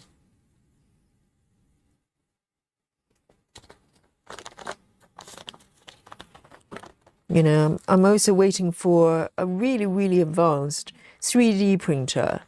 And because 3D printer at the moment, you can only print using a certain, I think it's silicon or some sort of plastic material, right? That's the base material. Imagine if they can create a 3D printer, you can print with a material that can turn into anything. Meaning you can print, if you have a recipe for, I don't know, a hammer, you can create a hammer. Just print out an entire hammer. But with the same material, you can also print chocolate on the other side, like edible things. And so when we have chocolate time, literally, I can just send you a recipe, and you can just print the chocolate buttons from your end, and we can all eat chocolate buttons together, you know? That's my dream. That's the future. That's the future we need. Oh, I'm pretty sure Coronation, they probably have some sort of enhanced version, colorized version on YouTube or on BBC website or whatever. Wouldn't surprise me. Wouldn't surprise me the slightest. Susan says, don't worry, Yogi. You'll still be slow stitching whatever the future. I know, certain things don't change. So my stitching, essentially is just like toilet rolls, okay? Certain things don't change. They work well, so why change them, you know? If they're not broken, you don't have to fix it.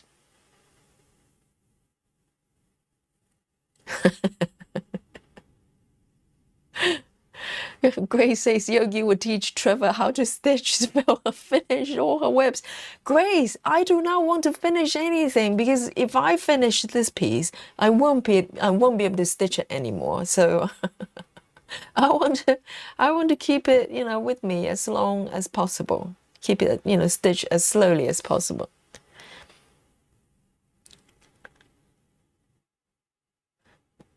Yes, my stitching is just like toilet rolls. It's timeless, you know? 3816.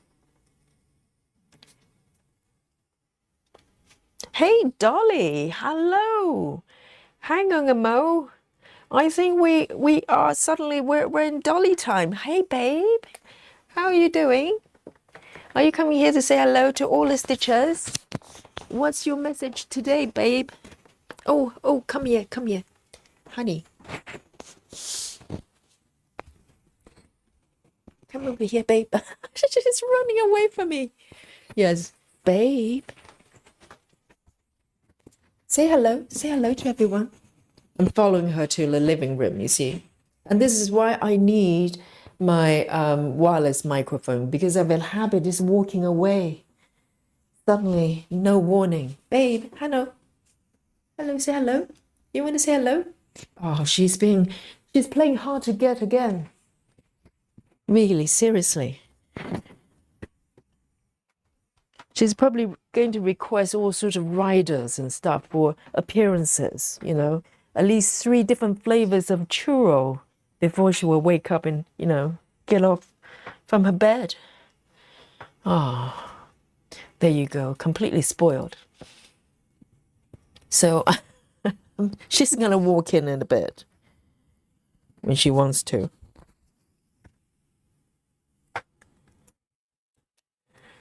So 3A16.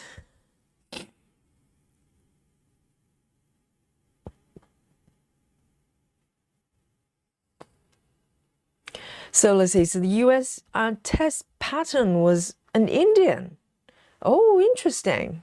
So each country probably has different ones. Interesting. Over here is like a girl, maybe with a dog. I can't remember for sure. Something like that. It's quite iconic. So iconic, I can't remember. 3A16.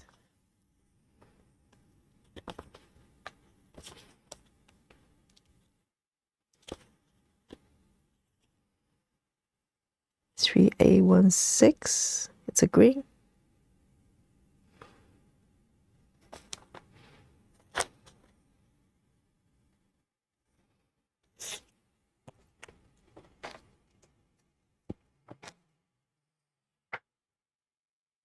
What? Shayla says he was a Scotsman that invented telly.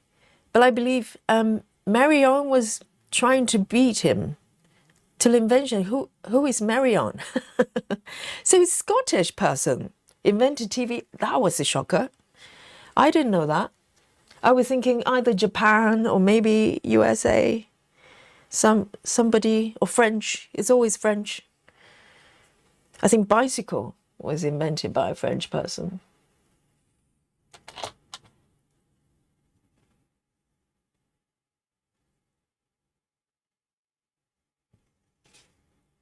One, two, one, two. Oh, these ones are done. Hang on.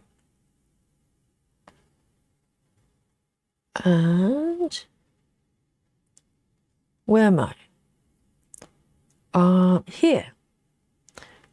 It's really hard to read with Saga sometimes. Okay. Here we go.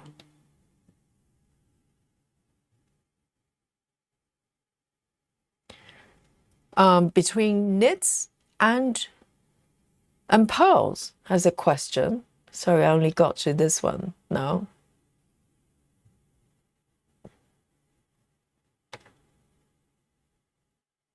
And let me have a look.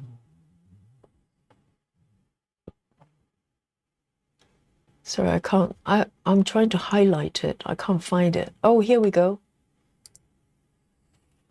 So between knits and pearls, there's a question. She says, I'm assuming it's a lady, okay? If it's a gentleman, just let me know. And she says, I'm new to full coverage. It is confetti heavy. I prefer color completion, but I'm finding it tad weird to do this project. But then I don't know how to decide when to park either. Are you talking about stitching methods? How to tackle confetti? There are different ways you can do it. It really depends. Guys, what do you think? What's your favorite stitching method in terms, when it comes to confetti? I mean, personally, up to this point, up to this session, I've been doing color flow, which is quite good for confetti. Only today, I'm kind of changing it up, stitching in a slightly different way. I'm doing kind of cross-country-ish at the moment. But there are different ways you can tackle it. You can do it block by block. You can do it minimum to max, even though you need tools, apps to help you with that. And maybe the chat can share some of your insight.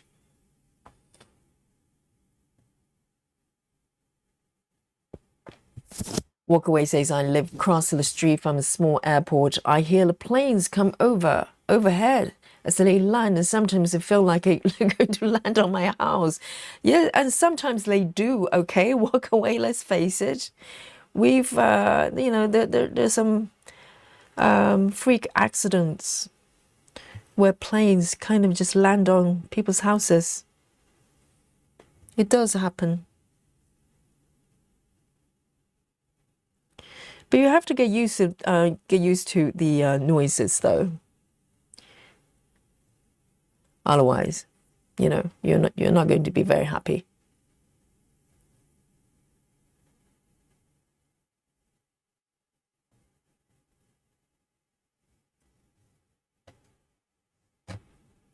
Auntie says, what a cute kitty is your tuxedo kitty. Naughty?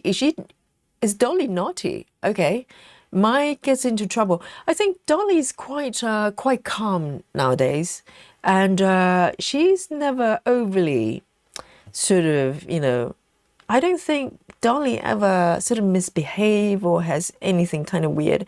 I think she's just very independent. She's not a lap cat, so she doesn't come over and sit on my lap, for instance, and I have to go over and ask for hugs. And but she's just very independent, and she's got a mind of her own, and you can't force her to do anything. She refuses to wear colors, anything like that around her neck. She's just running around naked. Yes, that's Dolly for you. Naked cat.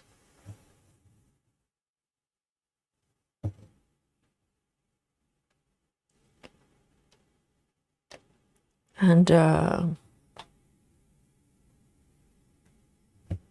but she's very, very affectionate, really lovely. I mean, very loving in her own ways.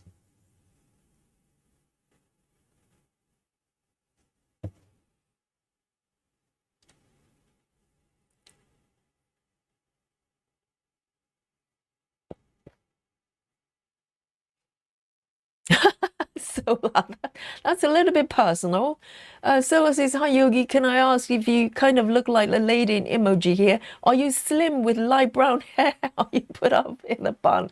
No, I actually have short hair. I've got, I used to have very long hair, and then I cut it short and can't find my way back because every time it grows a little bit longer, I just cut it off. So...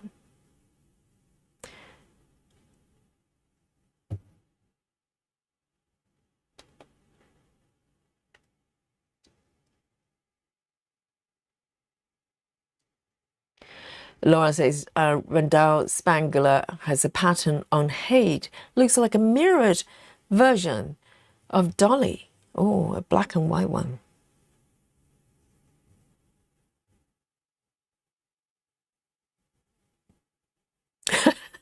It's been suggested before, Samantha. Yes, Samantha says, I think we should have a mug. Says, where am I? And Samantha, I hope you're enjoying your Dolly mug. Okay, guys, we have merchandise. We have goodies for the channel. If you could just go under the store tab on the channel page, you can find a whole bunch. And I'm working on t-shirts, okay? I just put out one t-shirt out, but I'll give you a full update when I have the range, the complete range out. But you know, feel free to browse the store section.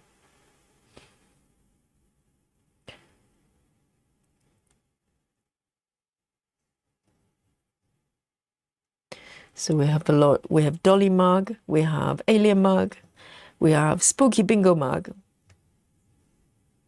all sorts.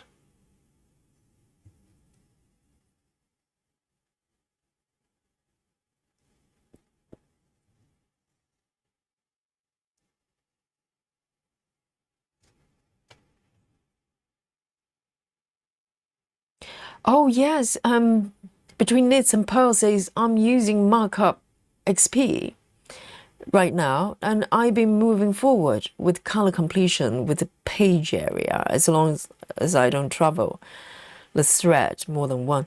Yes, I was a user for markup XP for a little bit because I used to have a lot of paper patterns that I scanned in with markup XP. And you're quite right. You could do color completion page by page with markup XP, but still, entire page is kind of quite big, quite large. So if you like that way of working, maybe think about a Saga, transition to Saga. I don't know what system you're using, but Saga, as you can see, if you look at my app, it's got a box drawn around this area. So you can define any size box, or, you can do freehand sort of definition as well. So you're able to work within that box, whatever size it is, and do minimum to max, color completion, or whatever it is. So 3816. 3816.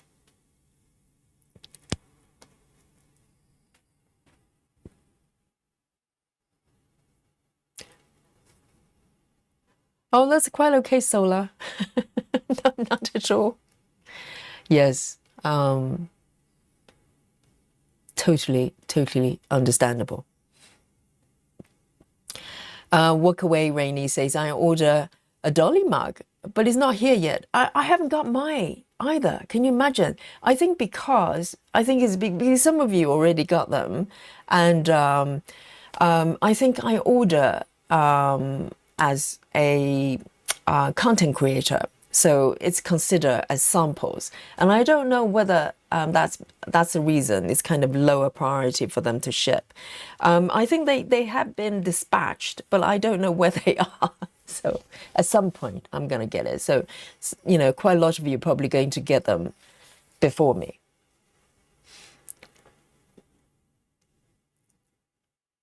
And thank you for getting the dolly mug. I hope you enjoy it.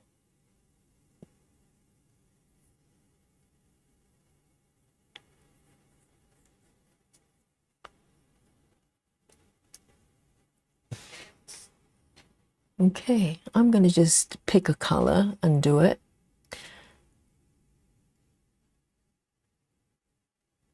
3848.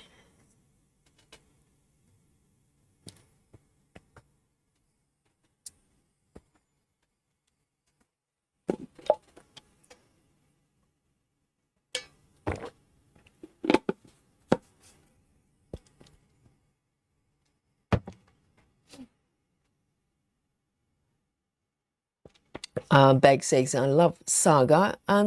That's the only thing I don't like, though, not knowing what page number you're up to, especially when people ask you that particular question. I think, yes, Saga totally ignores the definition of pages because it's slightly arbitrary, isn't it? Because page depends on the pattern, where you get the patterns from. The page number, well, in terms of how many stitches per page is totally different, can be totally different. Gecko Rouge has much smaller page size compared to Hade.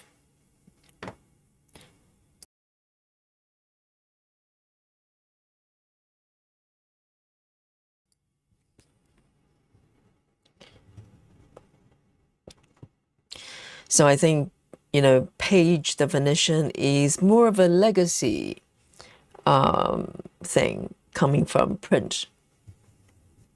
So the A4 sheet.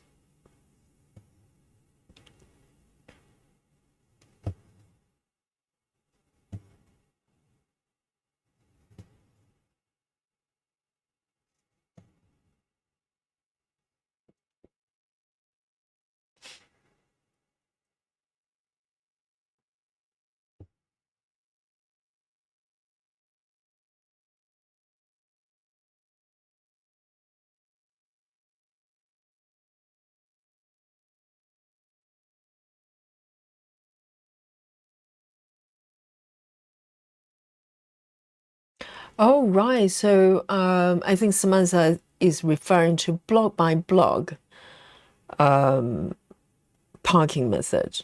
Um, each block you do color completion. And yes, I do have a tutorial of block by block parking. If you're not familiar with it, it's under the videos section. There's a tutorial I did a while ago.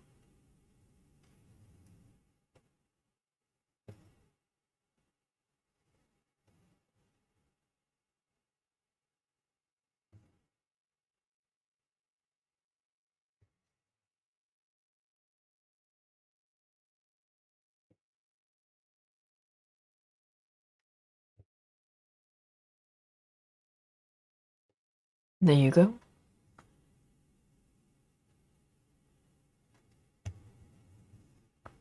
One more stitch here. Indeed, in fact, maybe I'm going to leave it. I was very tempted to do 2 more stitches outside the boundary here, but I'm going to refrain myself from doing it and just keep it tidy and simple. 3A48.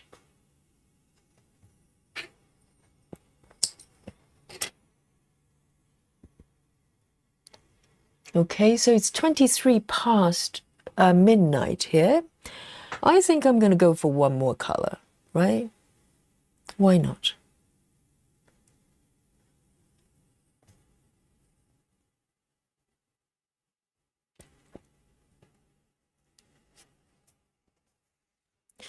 Laura says, I still use Pattern Keeper and mostly go mini cross country. I just fill in ninja stitches whenever I feel like it. Yes, I think that's a strategy as well.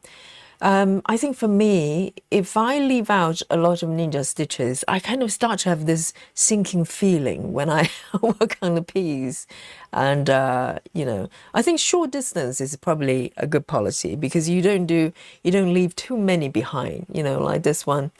If I kind of start to go longer distance, like, well, I've been doing. Captain Squirrel says, your voice is so relaxing, Yogi. Oh, thank you so much. Yeah. Oh, thank you so much. Yes. That's very kind. Captain says, I fell back to sleep after I said hello earlier. I did think, where is Captain Squirrel? He's gone a bit quiet. It turned out Yogi's voice just too soothing and put Captain Squirrel to sleep. Wonderful. My job is done.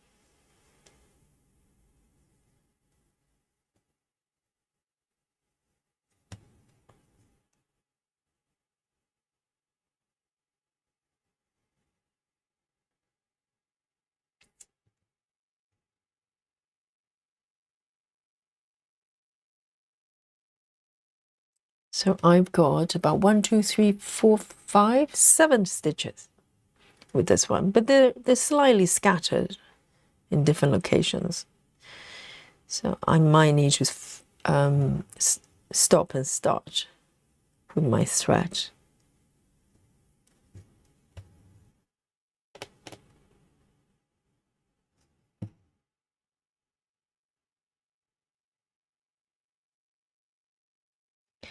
Grace says, create a cup that says, where am I on the front? And there you go on the back. There you go. That's an idea for a new mug. I do say, there you go a lot.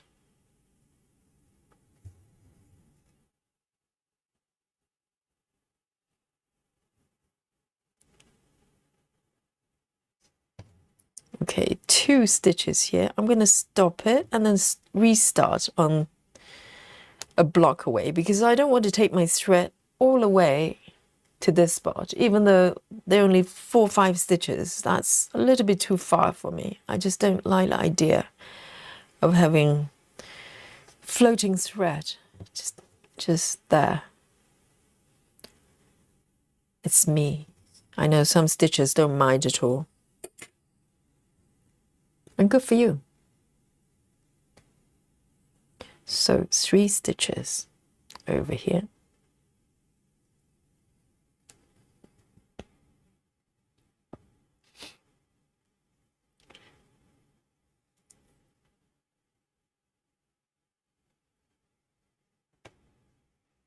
Clara says, I totally agree. I think a yoga wording comes out during our stitching sessions. Are you suggesting I say, where am I during my yoga classes? I generally know where I am when I'm teaching, okay? Roughly.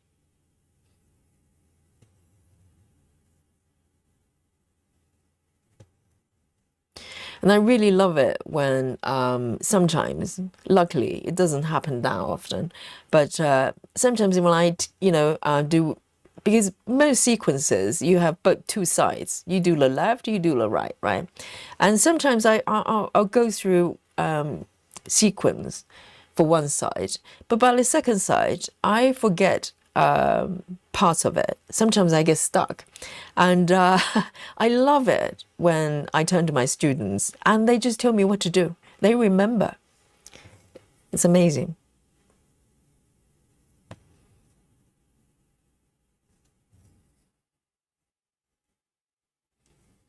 I think is one of the, probably particularly if you start teaching, in the very beginning for new teachers, their biggest fear is that if you forget what you're doing.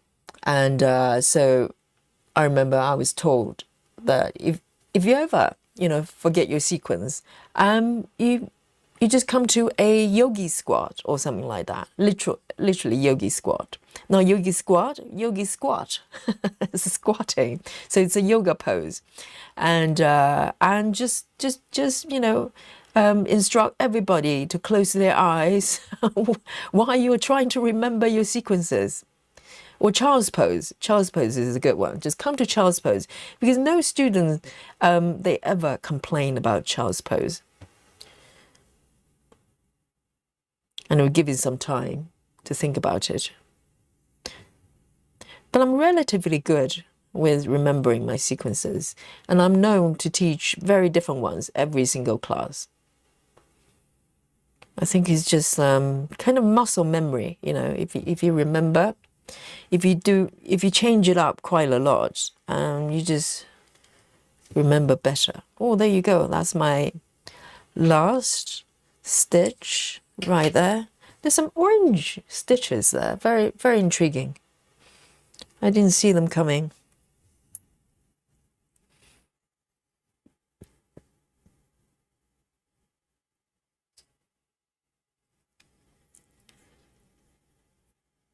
Oh, is it issues with audio? Can you guys hear me? I've been saying very profound and interesting stuff. Yes.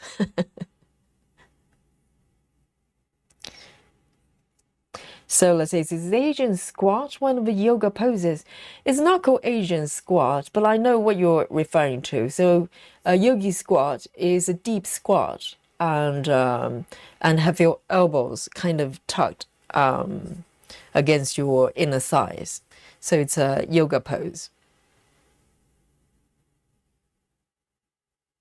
So let's say this is good for mobility issues in seniors. Yoga is good for all ages. So for my classes, I have people from 19-ish to, I know at least one lady, she's 73, but you will never know. If you look at her, you probably think, well, early 50s, something like that. So there you go. Here we go. Yes, I do say late. There you go a lot. So this is what's happening on my fabric today. So today, let me zoom out a little bit. Okay, I'll give you a quick recap. So up to this point, if you've been following this piece, you probably go, well, Yogi, you're doing something different today indeed. Because up to this point, I was doing color flow and I really enjoy it. but maybe it's time to change it up a little bit. So I decided to clear up all the part threads here, and within this boundary, I think it's up to, let me look at my chart here, probably up to this point.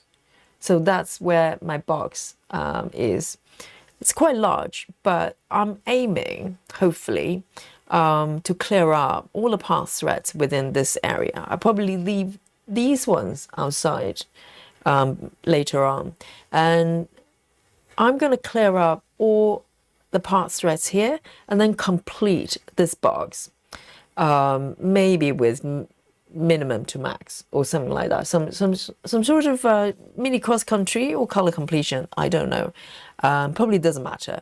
So my goal is to complete this area, and then I can have a new departure.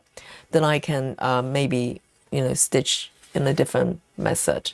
And today, I've done most of the work is with the robot behind Trevor, okay? And today we also find out they're real toys out there, and Trevor actually exists.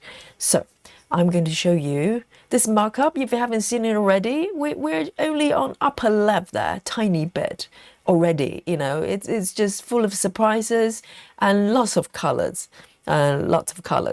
So let me show you my markup, my app here, so you can see I draw a box around this area I'm prepared, I'm going to work on. And I am going to share with you my stitch counts. Okay, guys, are you ready? This is the best part. This is the best part of the stream. No, actually, my stitching is the highlight, okay? But this bit is quite fun as well. And so I'm going to count down to 3, 2, and 1. There you go. So the grand total of the stitches I've done today is 996. Yay! Round of applause for Yogi. It's a very confetti area, And so, you know, just within the area I worked on, we're talking about maybe about 40 different part threads that I've cleared. So I'm very, very proud of it. And in terms of percentage, at 2.10, 2.1, 2.4, 2.1 at this point. So there it is. And so today is Tuesday, well, technically Wednesday. And of course, tomorrow we have dimensions sale. So bring your dimensions kit. If you haven't got one, grab one. And of course, you can join us whenever you're stitching. And so until then, and I'm going to sign out from the sleepy London town.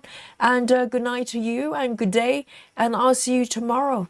Okay, we're going to be stitching dimensions. See you then. Bye-bye. Nighty-night.